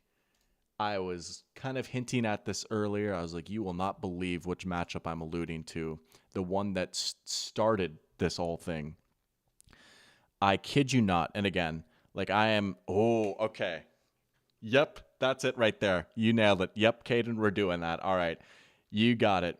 You're right, Jack. They were Rams, but also spiritually, I think it's just, if the Vikings embarrass me, I gorge myself. But all right, that's what we're going to do. Caden's comment right there. If they lose, we're going to McDonald's. If we win, we're getting the Culver's Curd Burger. I love it. I still haven't tried the Culver's Curd Burger. It might be a slight drive to Culver's, but that's fun. We can get a little time in the car together. So that's what we're going to do. That's what we're going to do. I love it. All right, let's go, baby. All right.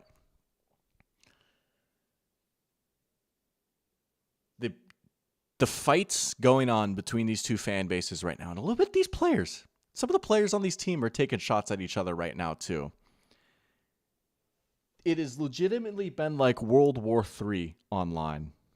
Maybe I spend too much time on my phone, and I care about this too much. It's a little entertaining. It's crazy, though.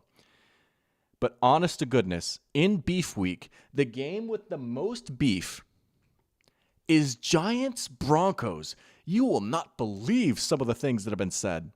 Now, apparently this all started, if I'm not mistaken, this all started with a Giants beat reporter making a comment about how, like, Andrew Thomas is going up against Nick Bonito, right? Great matchup on the edge. Nick Bonito, one of the best edge players in the NFL. Andrew Thomas, phenomenal left tackle. And then saying, like, oh, like, you know, Andrew Thomas will have his work cut out for him, but I'm sure he'll be able to handle Nick Bonito, right? And then also Jonathan Cooper, another one of those great Broncos edge players, making some comments about Jackson Dart, saying, you know, he's got the chain on and the accessories right now and he's having fun, but like we're ready to humble him. And players and fans have taken that surprisingly personally. And we have, again, this is online. Online's not a real place, but we have seen ACL wish lists between these two fan bases.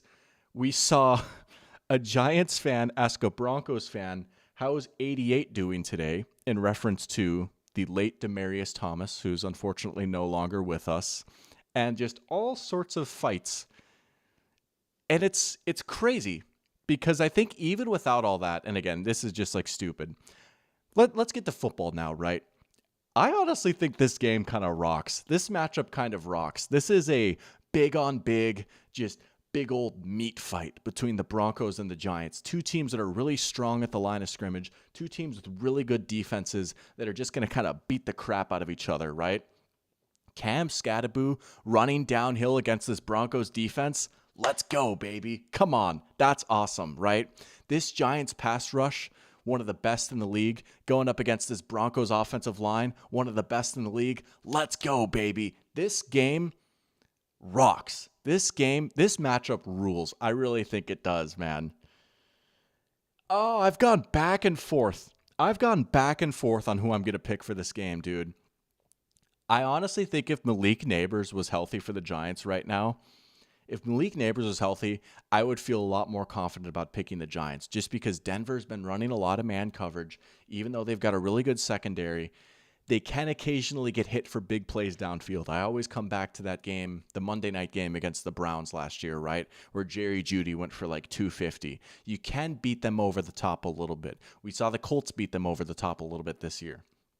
If Malik Neighbors was out there, who's just one of the best in the league against man coverage, one of the best big play threats in the NFL, this would be where he would shine. And if Neighbors was out there, I would have already picked the Giants, right?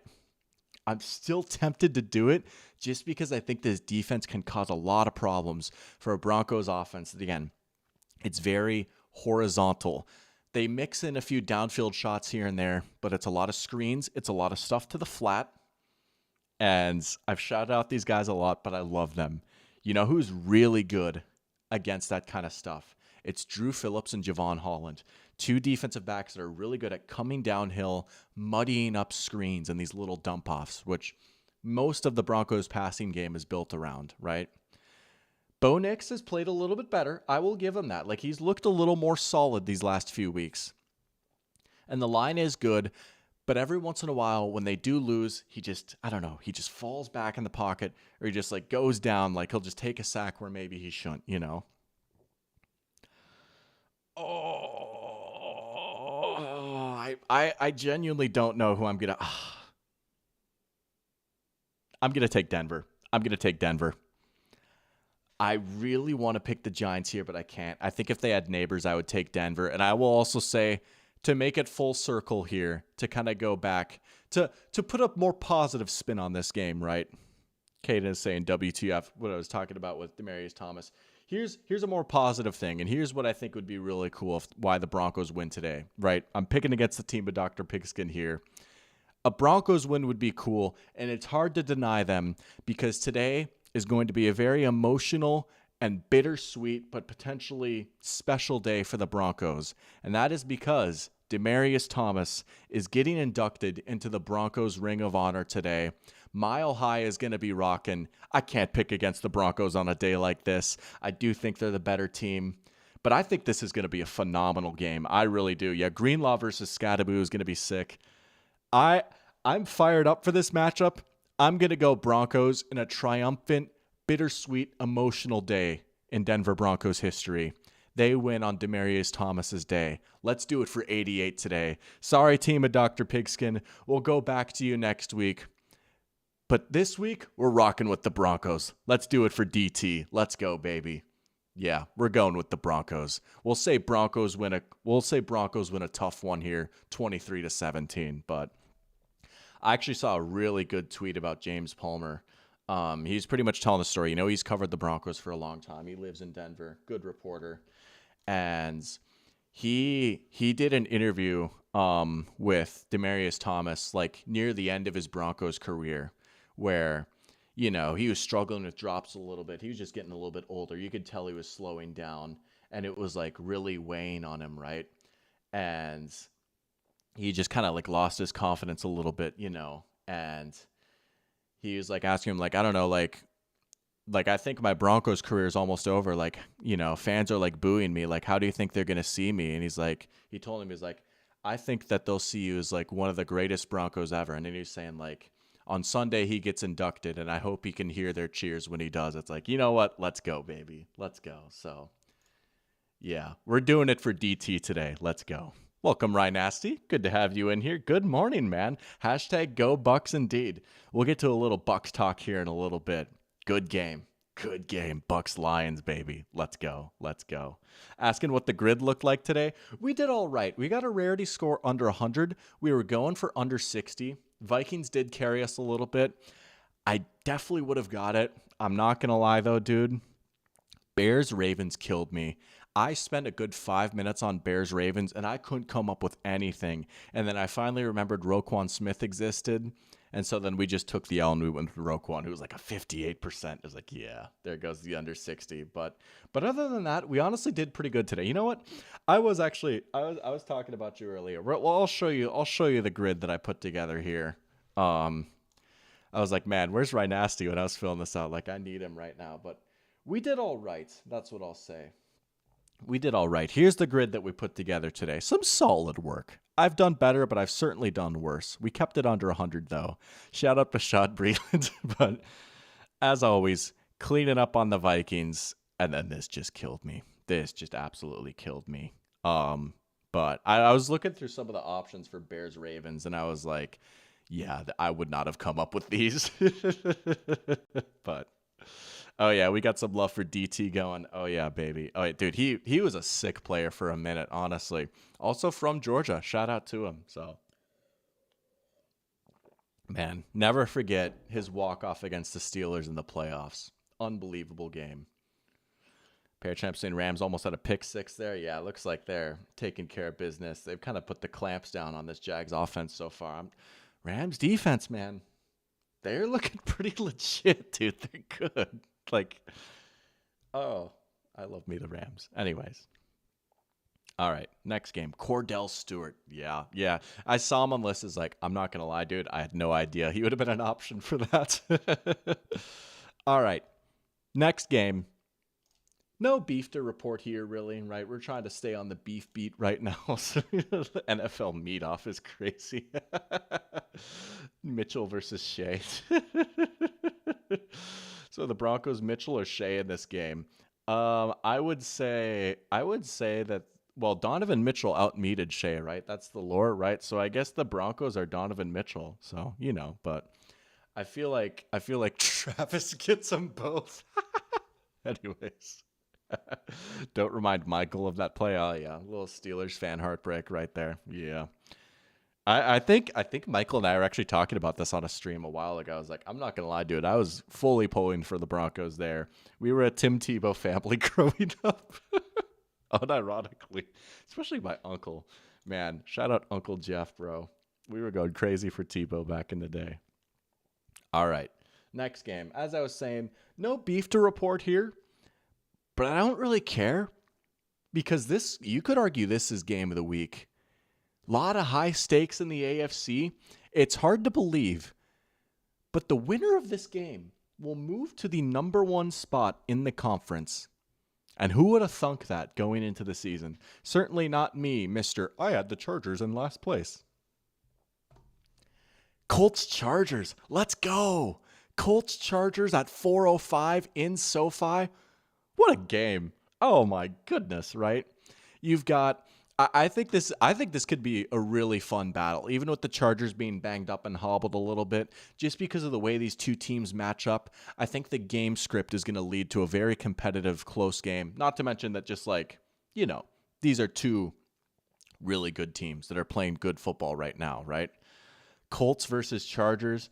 Caden, you and I were talking about this last week, right? When we were previewing the Colts Cardinals game. Like, at this point, we just kind of have to accept that, like, this Colts offense is real. And maybe we don't think that they're necessarily going to win the Super Bowl or anything. And, like, is Daniel Jones Patrick Mahomes? No. But, like, he is kind of good. Like, he is honestly playing pretty well. And Jonathan Taylor is ridiculous. The run game is so good right now. They've got so many different guys that can throw the ball, too. Like, I love Josh Downs, right? I think he's an excellent receiver. Him being out would be a big deal for a lot of teams, losing a receiver of that caliber. With Indy, it's like, okay, cool. Like, we'll just fire up Tyler Warren a little bit more. We'll get Pittman going a little bit more. Alec Pierce has been a big part of the offense, right? Like, it really doesn't impact them that much. They're so deep, and the line has been pretty good. And it's a fun matchup. Shane Steichen versus Jesse Minter, offense versus defense. Great matchup right there, right? I'm a little surprised that the Chargers are favored in this one, just because I think Indy on offense should be able to mash it against LA's defense. LA's defense is well coached. They're certainly not bad, but they do kind of have their struggles against the run. They're another defense that's just a little bit lighter right now, right? And they do a lot of good stuff to coach around that, but there's only so much you can do when you're going up against Jonathan Taylor, who might be on his way to Offensive Player of the Year. Like, he's certainly in the conversation right now. I think the Colts will have a pretty good time on offense against this Chargers defense. And I don't know. I almost think on paper you'd want to favor the Colts even on the road. Here's what I'll say, though. Call me crazy. I'm actually picking the Chargers in this one. And yes, Charvarius Ward being out is a big deal, as Mono is saying, right? This Colts defense has been a fun little overachieving unit so far, but they've got their own issues. Their secondary is incredibly injured right now. Their pass rush is fine. Like, they've gotten better play out of Laiatu Latu this year, and, like, the interior is pretty solid. But it's not like the Giants pass rush from a few weeks ago where, they're going to, like, overwhelm the Chargers, right? Like, this Chargers line is banged up. They got overwhelmed by the Giants. I don't think this Colts pass rush is fine, but they're not going to overwhelm the Chargers. And I really think if they can hold up, this could be a really big day for Herbert. That's why I'm really fired up for this one, right? Just because I think it's set up to where the Colts are going to be able to move the ball. They're going to be able to score a lot. And I think the Chargers will too. This could be a fun Justin Herbert, put the cape on, go be Superman type of game, right? Go from being if man to Superman. I think we could see that here today. Lad McConkey's been getting going these past few weeks now, which has been nice to see. I know the Chargers have been like dealing with some receiver injuries too. I'm trying to pull up the injury report right now. I'm not sure if Quentin Johnston's going to play or not. I think he is. Joe Alt is doubtful, so that is worth noting. Like, they're still without Alt, but man, I don't know. There's no Charvarius Ward. Kenny Moore's questionable. He might play, but even if he's out there, like, they can get Ladd going. Johnston's been good. I mean, I don't know. I could see a big passing day from Justin Herbert here today. We're gonna see some points in this one, I really think. And you know what? Kamani Vidal was pretty fun filling in for Hampton last week too. They got the run game going a little bit. I'm gonna go Chargers at home here. I'm a little surprised that they're favored in this game, but I think Herbert's going to rise to the occasion here today. We're going to see a big Herbert to Ladd game. Let's go Chargers in this one. We'll say Chargers win a fun one, 30-27. How about that? But yeah, this is a great game. This is a great game. Probably the game of the day. Maybe not game of the week. Monday night's got some bangers, but game of the day. I think that's fair to say. But Jack is saying slow down. That's JSN's award. I mean, he's right there, man. I mean, he's probably him and Jonathan Taylor right now. Those are probably the two guys that are vying for it right now. JSN, I mean, man, I was talking about Emeka Egbuka near the top of the stream and just like how it's been so fun to see Egbuka be the type of player that I thought he could be, where it's like, oh, he's like a good slot receiver. He's a good blocker, good hands and stuff like that. But he's also winning downfield. Same exact thing with JSN. I think maybe the Jefferson comparison is a little bit more apt for JSN, where it's like, wow, he's really not a slot-only guy. He's winning on the outside. He can win downfield. He's got a little bit after the catch. Like, wow, you are exactly what I thought you would be and more. Like, yeah, dude, he's been awesome, dude. I mean, yeah. First team All-Pro for sure, at least through like the first few weeks of the season, and he's definitely in the race for OPOY. It's probably between him and Taylor right now. JSN and Egbuka are so sick. Ohio State making a slight comeback in wide receiver U. Looked like the door might have been shut last year with Neighbors and BTJ playing the way they are, but OSU is making a little bit of a comeback right now. Egbuka will win 2 years from now. He might, dude. I don't know. That's an interesting, like, there's an inkling of a video idea that I actually have with these types of receivers. And I've got a few different ideas in my head for my next one. First things first, I got to finish the one I'm working on right now, which I am excited to say that, like, I recorded this past week and I'm like starting to edit. So like that one will be ready pretty soon. I might have to make a video on like how the type of receiver, like the receiver archetypes that are successful in today's NFL are different than what they were even like 10, 15 years ago. And I don't know. Like, I'm just noticing a trend with like JSN and Egbuka and stuff like that. And even like Tez Johnson, like the skills that are required to be a good receiver have shifted a lot, I feel like, just with how the game has changed. I don't know. That's an interesting topic maybe, but we've got a few more games here. We've got 2 more games we'll do for Sunday. Again, we're going live for Falcons 49ers, so we'll preview that game before we go live for that. We'll hit the Monday night games because I know we got some investment going on for a lot of these teams playing on Monday night. So we'll make sure that they get some love too. Or should we preview them during the Sunday night stream? Maybe during halftime. We'll see. It's 11:38. We'll see. Nah, you know what? Nah. Well, nah. We'll do it now, right? We've got some Lions fans. We've got some Bucks fans. We've got some Seahawks fans. We'll just do it now. Mile marker, your smile changed my mind right there. We'll just do it now. Yeah, we'll do it today. We got time. All right. Next game. Again, not the most niche cut of beef right here, right? It is pretty self-explanatory. I even said it already. This is one of the most classic, historic rivalries in the NFL right now. Or maybe you know what I mean. You know what I mean. This is a classic rivalry. It's been a rivalry as long as these teams have existed. Commanders versus Cowboys. Big time divisional tilt. I think this could be another really fun game right here. I believe this is America's Game of the Week on Fox. I think we're going to see a lot of points in this one. 2 really good, really fun offenses with great quarterbacks. 2 defenses that, I don't know. And there, you know what? I've been so mean to the Commanders defense. Here's what I'll say. It's fair to say Cowboys defense is worse. The Cowboys definitely have the worst defense in this matchup. Like, there's really no other way to put it. They probably have one of the 3 worst defenses in the league this year. It has been rough. CeeDee Lamb is back, so that's pretty exciting for Dallas, right? Dak has been playing so well. The offense has been so good, even without him. Just such a big contrast from years past when CeeDee would go out, like everything is just falling apart, but Pickens has been good on the outside. The run game has been nice with Javonte, save for last week. You know, it is a very good, very fun offense.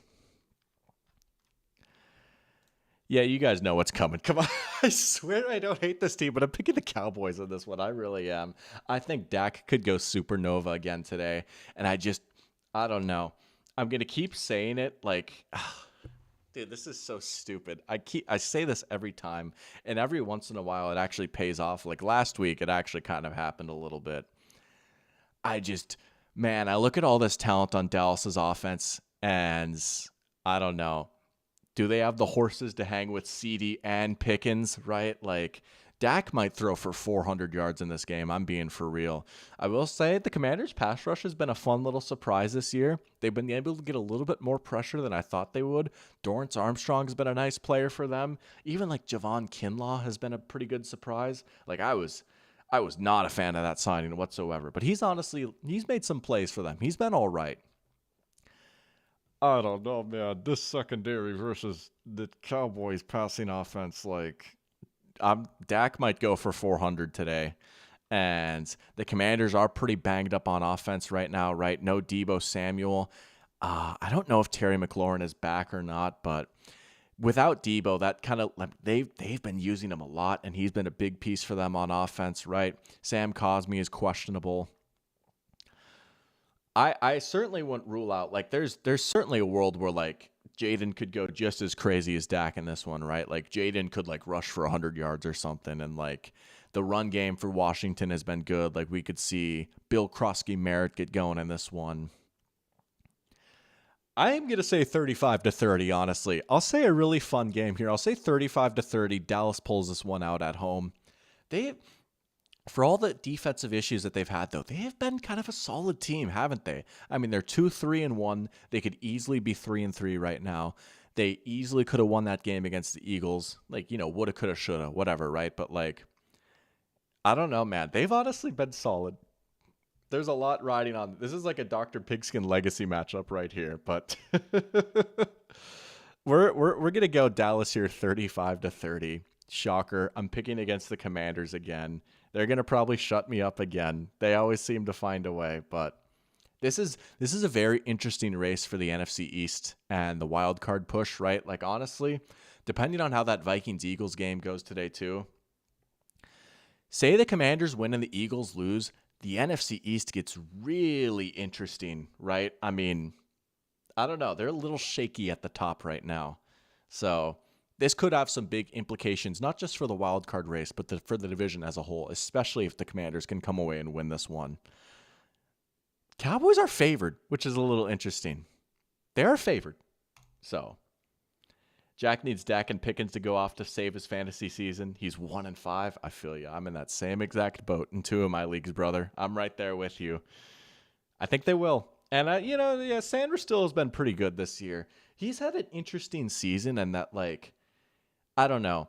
He's almost been better on the outside than he's been in the slot, which is, like, the opposite of what you would have expected. He was mostly a slot guy in college, and he just kind of had that build and profile. You just assumed, oh, he'll slide in easily as a nickel corner. He's played a little bit of both. Like injuries have forced him into both spots just to like fill in where they've needed him. But it's been weird. He's been better on the outside than he's been in the slot, which is kind of interesting. So like, especially if Sanderson's not in the slot today, like CD first game back, fire him up, dude. I don't know, you could kind of pick your matchups a little bit with him. So we'll see. I'm excited to see this fully operational Dallas Cowboys passing offense, baby. I mean, man, Dak is one of my favorite QBs in the league. I don't think that's any sort of secret. So I want to see him just chuck the ball 60 times today. I do not care. Let's do it, baby. Let's go. But really fun game. We've seen some good games between these two teams the last few times they've met too. So I think we'll be in for another fun one here. Jack's opponent scored 70 on TNF. Oh, that's tough. Yeah, there's some big time performances in that game. Yeah, that'll get you. That'll get you. They've been going off. Jags Winford on fourth down again, 3 times and they didn't convert. That's 9 points potentially. I've kind of like fallen off that game a little bit, but I suppose they did just miss on that fourth down. But okay, dude, Mr. trying to rattle me while bowling, and it kind of worked. Nope, we're not doing this. Oh man, you know what? You're right. He's not top 10 because he's top 5 actually. So yeah. Why even have double digits? We can cut that down to 5, actually. You're right. Yeah. All right. Next matchup. No beef, but boy, am I locked in for this one. Boy, am I excited for this one. Fun game. Not necessarily beef, but there is history between these two teams, absolutely. We've seen some good games from these two teams in the past, specifically in the playoffs. You might know what I'm talking about. Oh, baby. And there's a reason why I'm grinning from ear to ear. Packers versus Cardinals. And once you know it, who's getting the start under center for the Cardinals today? Second week in a row, my dreams are finally coming true. Oh, baby. I said going into the season that I just wanted to see a few games of this. Just a few. I just wanted to see how it would look. I wanted to see him in a more functional offense. I wanted to see him with his old friend Drew Petzing. I just wanted to see it. And I'm not going to lie, I got caught lacking a little bit last week because it was just like not on my radar. I completely missed it, and I didn't realize until I checked the schedule of I checked the score of the Cardinals game and was looking at the box score, and I was like, "Huh? He's in? He's playing?" The NFL's next Cinderella story. Jacoby Brissett is under center for the Cardinals again today, coming off a fantastic dude. He played a great game. Dare I say, he took the Colts down to the wire, 320, 2 tuds. I read somewhere, I don't remember, I think it was either, I'm trying to remember what metric it was. I think it was either QBR or EPA per play. But I read, Jacoby Brissett, by that stat, had a better game than Kyler Murray has had in any of the past 2 seasons. I just wanted to see Brissett play in this offense. I thought he would be a pretty good fit, even though, I'm not going to say that he's better than Kyler, obviously, right? But he has that connection with Drew Petzing. Petzing was Kevin Stefanski's assistant in Cleveland when Brissett was there. Had that 11-game run when Watson was suspended. Played really, really well, right? Played really well. Then he comes here, and it's like, man, the line is good. They've got Trey McBride and Marv, and they could get that play action, under center stuff going. I don't know. If Brissett had to come in, I could see this working. It looked good, dude. This is the stupidest hill to die on, but I do not care. I'm going to fight this until the cows come home, right? Jacoby Brissett is a starting quarterback in the NFL, and by that, I mean there are not 32 quarterbacks in the NFL better than Jacoby Brissett. He is certainly an unk. He's definitely a throwback from a different time, right? He's very much like a Rich Gannon regen, but he can throw the ball, he can hang in the pocket, and he can run the offense. He is the Tim Duncan light of quarterbacks, dude. I love him in his game so much. And here he is. He gets a nice little test against the Green Bay Packers. One of the better defenses in the NFL, right? Certainly a team that has the ceiling of being maybe the best team in the NFL. It's weird, right? They only have one loss right now, but they've just kind of felt like a bit of a weird team. They I don't want to say they struggled, but they kind of struggled against the Bengals last week. They lost to the Browns, and then they tied with the Cowboys after looking unstoppable the first few weeks. Their offense is kind of figuring things out a little bit. The defense is really good.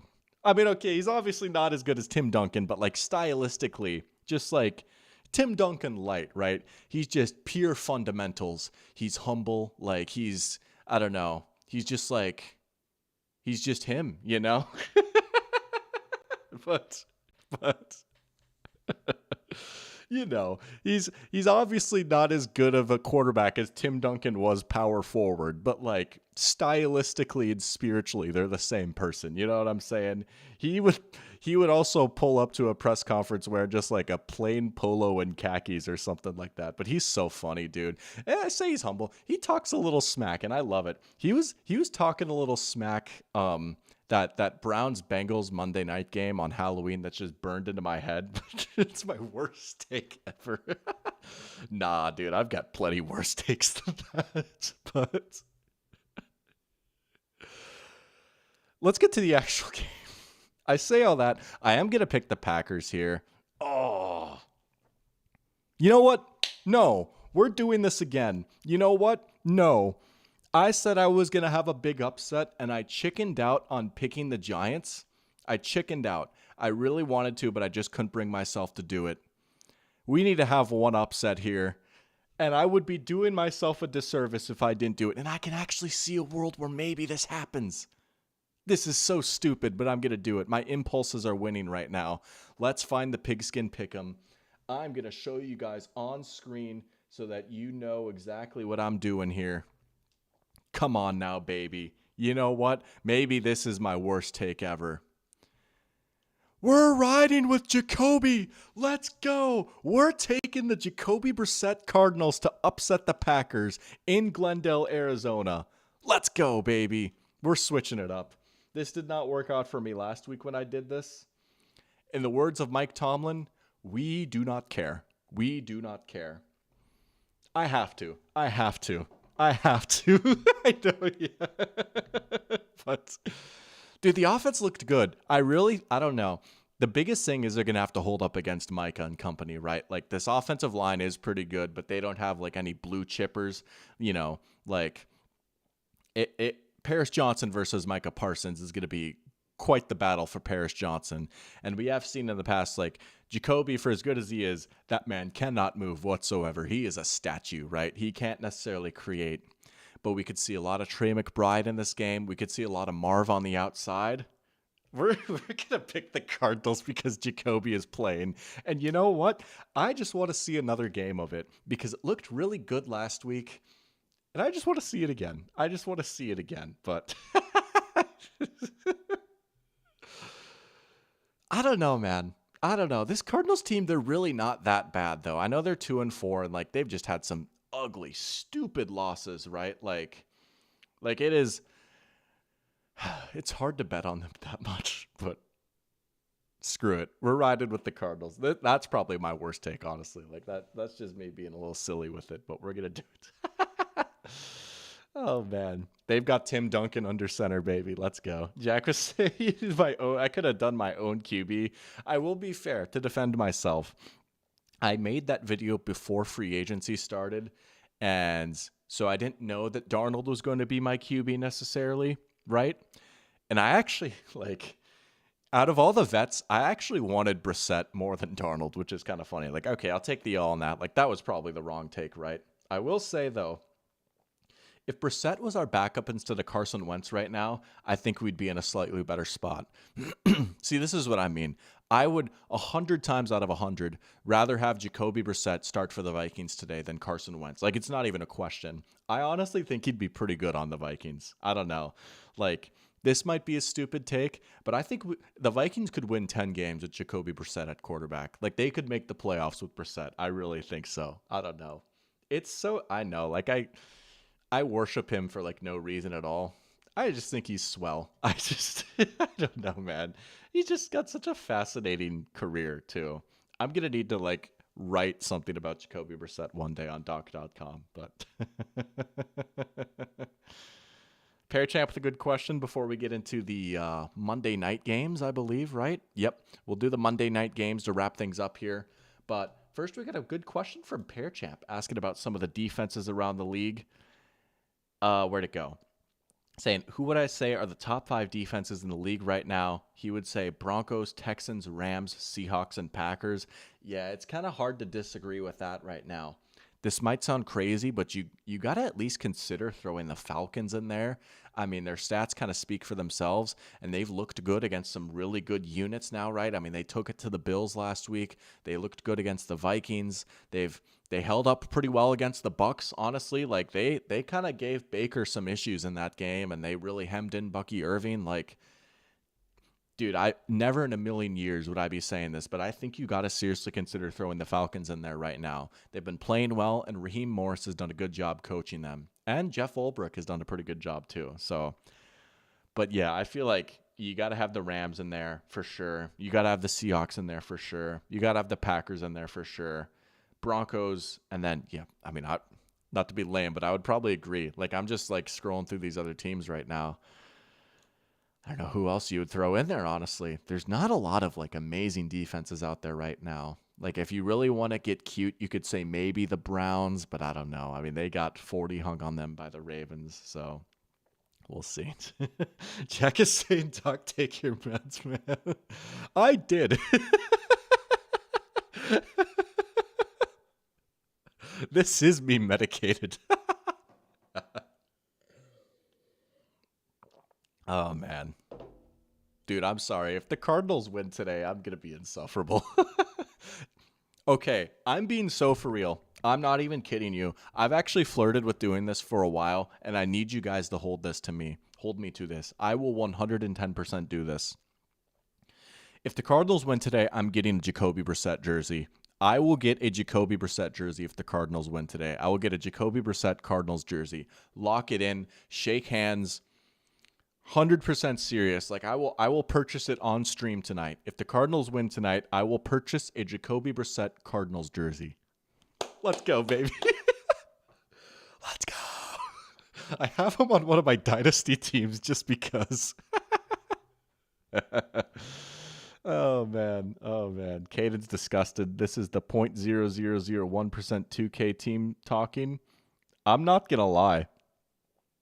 That one went over my head a little bit. Doc, circa 2017 lunch tables. Yeah. Some crazy times. Oh, that's true. That 30-0 game. I mean, a lot of that was just like off of turnovers, right? There's a pick six, and then the Panthers got another interception that set up good field position. Like, and I say this as Mr. Panthers, but like, you know, where was I going with this? My brain is fried all of a sudden. Oh, yeah. The Panthers weren't necessarily moving the ball a ton on the Falcons, but that is fair to point out. They did kind of drop a stinker in that game a little bit. So, yeah. But, no, I'm going to do it, Jack, unfortunately. Like, I am 110% serious. That will happen. But, all right. Let's wrap up here with the final two games of the week. Monday night doubleheader.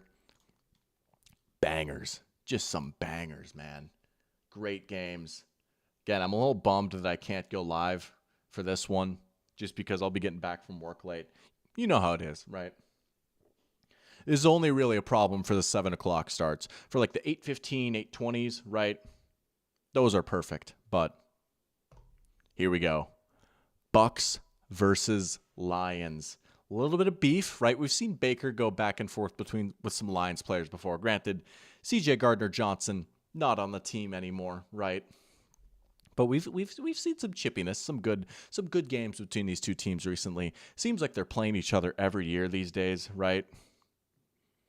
Maybe the two best teams in the NFC, right? 5-1 Bucks atop the conference, 4-2 Lions, who, save for last week and week 1, have just been throttling everyone. The offense certainly looks fine, right? I mean, yeah. A lot of talent on both sides of the ball here. It is a shame that both these teams are kind of dealing with injuries right now at some pretty important spots. But like I was saying earlier, Mike Evans might be back. There is no Bucky Irving, unfortunately.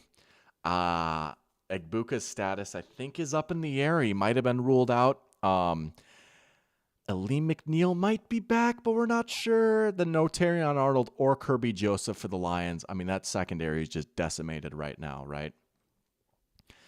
Two really good offenses, two banged up teams. Man. Oh, man. Sorry, Ryan Asti. And shout out to Mile Marker. I am going to go with the Lions in this one. They're at home, right? They get that extra little day of rest, if you will. I don't know. But this Lions offense, even though they might not be able to necessarily like mash the ball with David Montgomery, just because this Bucs run defense is so good, right? They might not have a lot of answers for Vita Vea, but they can get going to the outside a little bit with Jahmyr Gibbs, and I think the passing game could really get going. I think this could be a huge Sam Laporta game. A lot of stuff off play action, throwing him over the middle of the field. This could be like a Sam Laporta 100-yard, one touchdown type of game, honestly. And St. Brown is good in that area of the field too, right? That's where teams have been attacking this Tampa defense. A defense that's honestly been pretty good. A defense that has been better than I thought it would be. The Bucs defense really kind of has impressed me. And their pass rush has been pretty solid too. But I'm going to go with the Lions here. I think this could be a big game for Goff. Again, I don't know how much running the ball we'll see. We'll see a little bit. This is the Detroit Lions after all, right? But I don't think we're going to have a David Montgomery versus the Ravens Monday night type of game that we saw a few weeks ago. This could be a Jared Goff 40 drop back type of game, but man, he's playing really good football right now. Like even in that Chiefs game last week, I thought Goff was played really well. Like he's just looked really good, man. And I think Laporta could explode against this group of linebackers. St. Brown is good. You've got JMO. Yeah. So call me crazy. I'm not trying to disrespect the Bucs here because they rightfully deserve to be in like conversation for like best team in the NFC, and like they're certainly like a contender right now. Like they could absolutely go make a deep playoff run, like especially once they get healthy. This team feels like it might just have a little bit more juice than the past few Tampa teams. Like it would not shock me if we saw them playing in the NFC Championship game. This is kind of a tricky matchup for them though. I'm going to say Lions by 10. I'll say Lions 30, Bucs. Oh, I don't want to say 20. Lions 33, Bucs 23. How about that? But I think this will be a very impressive day for the Lions offense through the air. Jack is saying, can we get a Bucs Seahawks NFC Championship game for each of the 50th seasons? Yeah. And that was an unbelievable game, dude, when they met earlier on in the year. That would be sick. That would be pretty sick. Mile markers fired up. Well, there you go, man. There you go. A little bit of Lions love. I'm sorry, Ryan Asty. I'm not going to necessarily count you guys out, though, right? I mean, the decimated DBs that you're talking about, that could be a serious problem for the Lions. I mean, that was something that kind of popped up last week. And again, even with not as much juice in the receiver room, Baker's playing great right now. He was able to get Tez Johnson going a little bit. Sterling Shepard got going a little bit. And again, if Mike Evans is back, that's huge. That's big time because he's the type of guy that could really take advantage of this line secondary that runs a lot of man coverage. He could get going on like a goal ball down the sideline, and that could change the game up a little bit. But I'm going to go with the Lions. I think they're going to look pretty good in this game. I think they'll be pretty impressive in this one. So we'll take Detroit at home here by 10. Bucs losing by 10 seems far. No, I mean No, I get that. Like I don't think it'll be like an embarrassing 10 if that makes sense, but it could be like tied at halftime or something, but I like the Lions a lot in this one. But if the Bucs win, then all of a sudden like holy crap. Then we got to have some really interesting conversations about just how good this Tampa team is. Like if they win this game on the road, then it's like, yo, Bucs, like best team in the NFL. Like holy crap, So good game though. Good game. Monday night banger. And here we go. Let's end it with the 10 p.m. Eastern time kickoff. I can't believe they're doing us like this. The darn doubleheader rears its ugly head again. Seahawks versus Texans in Seattle. We want to talk about another one of the, honestly, like legit contenders in the NFC right now. It's the Seahawks with the way that defense is rolling, and Darnold looks great. Going up against a Texan squad that's quietly starting to pick themselves up off the floor a little bit. Granted, they haven't necessarily gone against a murderer's row recently, right? But they started 0-3. A lot of chatter about, this team is a mess. It's a disaster. D'Amico might be on the hot seat. And again, granted, it was the Titans, and then it was a very injured, unserious Ravens team. But they've won 2 in a row. They're starting to get right a little bit. Stroud has looked a little bit better. The defense is still legit. I mean, these are 2 defenses we just talked about for, being in the top 5 in the NFL. Big game here for Houston. Like, if they're really going to get off the mat, they're going to have to try and find a way to win this one, because looking at their schedule, like they still have plenty of tough games on the horizon. And with the lead that the Colts and the Jaguars have on them in the division, like they got to get right soon, man. And like this is like a real test. Like, okay, how back are you guys actually? Seahawks fans rejoice. I'm rolling with Seattle here in this one. It's pretty hard to pick against them right now with the way that they're playing. Again, just like, man, that defense could really cause some problems for a Texans offense that I still don't fully trust. That offensive line against the Seahawks pass rush. Whoo, baby. This Seahawks run defense against the Houston rushing attack. Whoo, baby. Like, I don't know. Are they going to average more than 3 yards per carry in this one? I don't know, right? The Texans defense, I think, will do a pretty good job. Like, I don't think that, like, their Seahawks offense is going to explode on them, but You'd be more confident if this game was in Houston. Interesting. I suppose like the Seahawks have had some bad juju at home recently. That's fair. No, that's actually valid. I get that. But I mean Houston has to go 2 time zones across too. Like that's worth noting. Um yeah.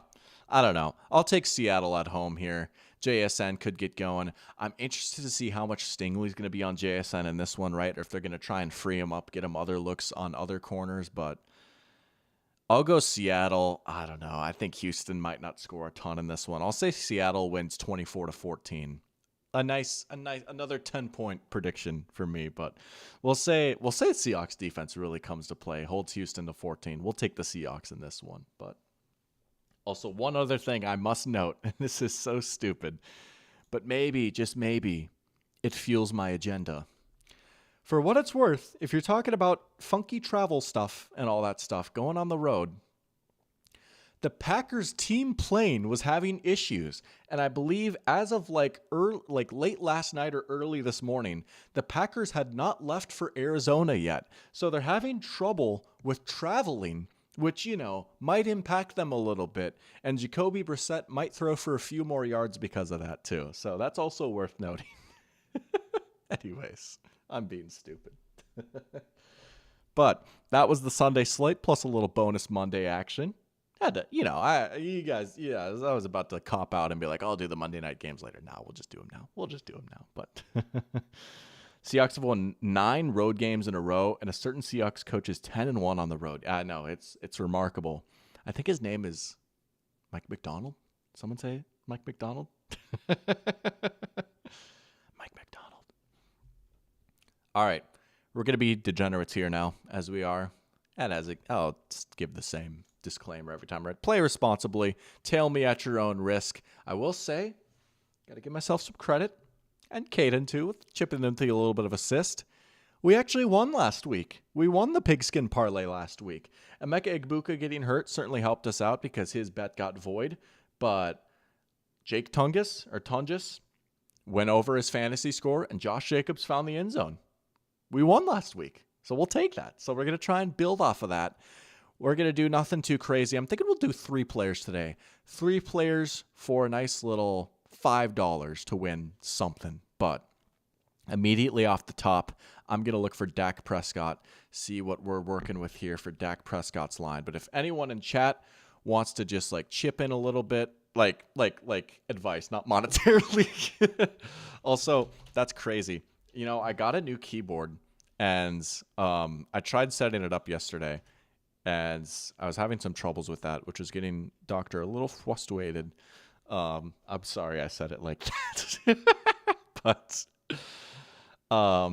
we're gonna get we have the new keyboard. We just got to get it working now, and then eventually I won't have to bang on the keyboard like I just did there, because I know we've been having some issues with that too. But we're gonna play Dak Prescott here to start.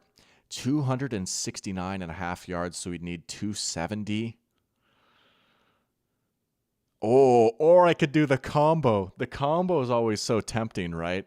Oh man, this is how Prize Picks makes their money. Nah, we're gonna do Dak.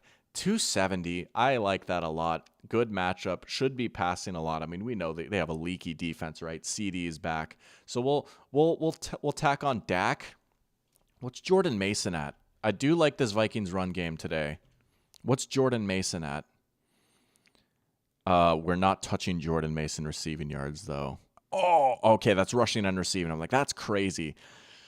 70's a lot, though, because a lot of that is just contingent on can the Vikings stay and run scripts, right? We might stay away from Jordan Mason. What's another matchup I like here today? Hold on a second. I gotta see. I bet this is turned into the Jacoby Brissett stream. Am I crazy for saying 218 is way too low? This is why they have golden buildings in Vegas. We're gonna tack that on. You know what's funny? Another piece of Jacoby Brissett lore. Like when I first started playing this in college, I feel like I took Brissett every week in Prize Picks, and he always cashed for me. He was old reliable. So. All right, and then we'll do Bijan. We'll take a look. Rhinasty is saying if it's 5.5, you would take the over for catches. It's at 5, I guess, because no Fred Warner, right? And he has been a big part of the receiving game. I'm not going to lie. That actually scares me a little bit, though. I don't know. That actually scares me just like a little bit. Just 5 is a lot for a running back. But what's up, Gabe? Welcome to the stream. Good to have you in here. Saying, remember when Justin Fields was over under 150 in London? That was insane. Oh, Justin Fields. Classic. Just your classic -10 net passing yard performance, right? Pretty normal stuff. But yeah, that was a bummer what happened to Fred Warner.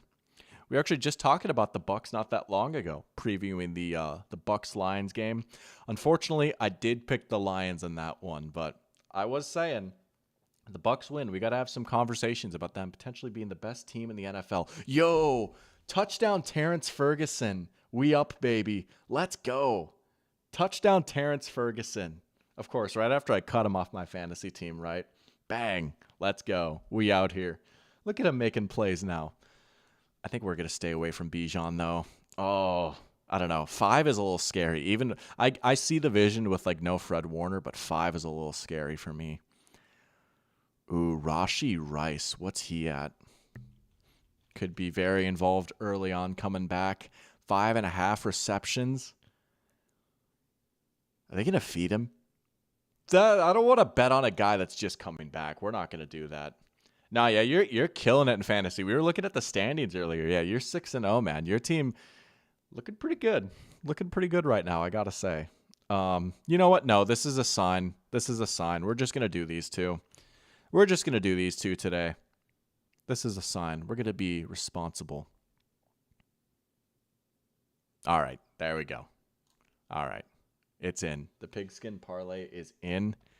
Let's take a look at the challenge board real quick. Again, no Vikings game last week. They were on their bye. Let's see what we'd have to do this following week should the Vikings lose to the Eagles. Kind of talked about this last week. Could be a little bit of fun. Could be a little tricky, but I'd have to eat a cheesesteak and then recreate the Rocky running scene. And by that, it's like, running up the hill or whatever. I will say the apartment complex I live at has 3 flights of stairs that lead up to where I live, and they could be a little tough to climb. So I might house a cheesesteak and then run up that should the Vikings lose to the Eagles here today, right? Got challenges all season long, depending on how the Vikings do. We did eat beans and toast. We didn't do it for a full week, but we did eat that on stream. We did a little Atlanta challenge. But yeah, we got some crazy ones coming up, and man, that Vikings schedule looking a little scary. So we'll see. We're going to learn a lot about this Vikings team in the coming month or month and a half. So we'll see. But shoot, man. That's all I've got for today, right? Fun little pregame stream. We're out here in a little over 2 hours. Again, great slate of games here today. It's beef week, ladies and gentlemen. So many juicy narratives, so many juicy storylines, so many good games with big implications, and just a lot of stuff to monitor. So I appreciate all you guys waking up, joining me this morning, sipping some coffee, talking some ball. You guys go enjoy the games. I will be back later tonight, Sunday Night Football, 49ers versus Falcons. We're going to be here to watch that game and go over all the madness that happens and maybe, just maybe, make a silly impulse purchase, getting a jersey of a certain quarterback should they pull out the win here today. But oh, yeah. Appreciate you, Mile Marker. Appreciate you, Gabe. I love you too, man. Go Bucks. Thank you, Jack. You guys all take care. Have some fun today. Let's go have a Sunday today. Let's go. All right. Until next time, the doctor's out. Y'all take care. And I will see you all later tonight. Let's go. Jacoby Brissett.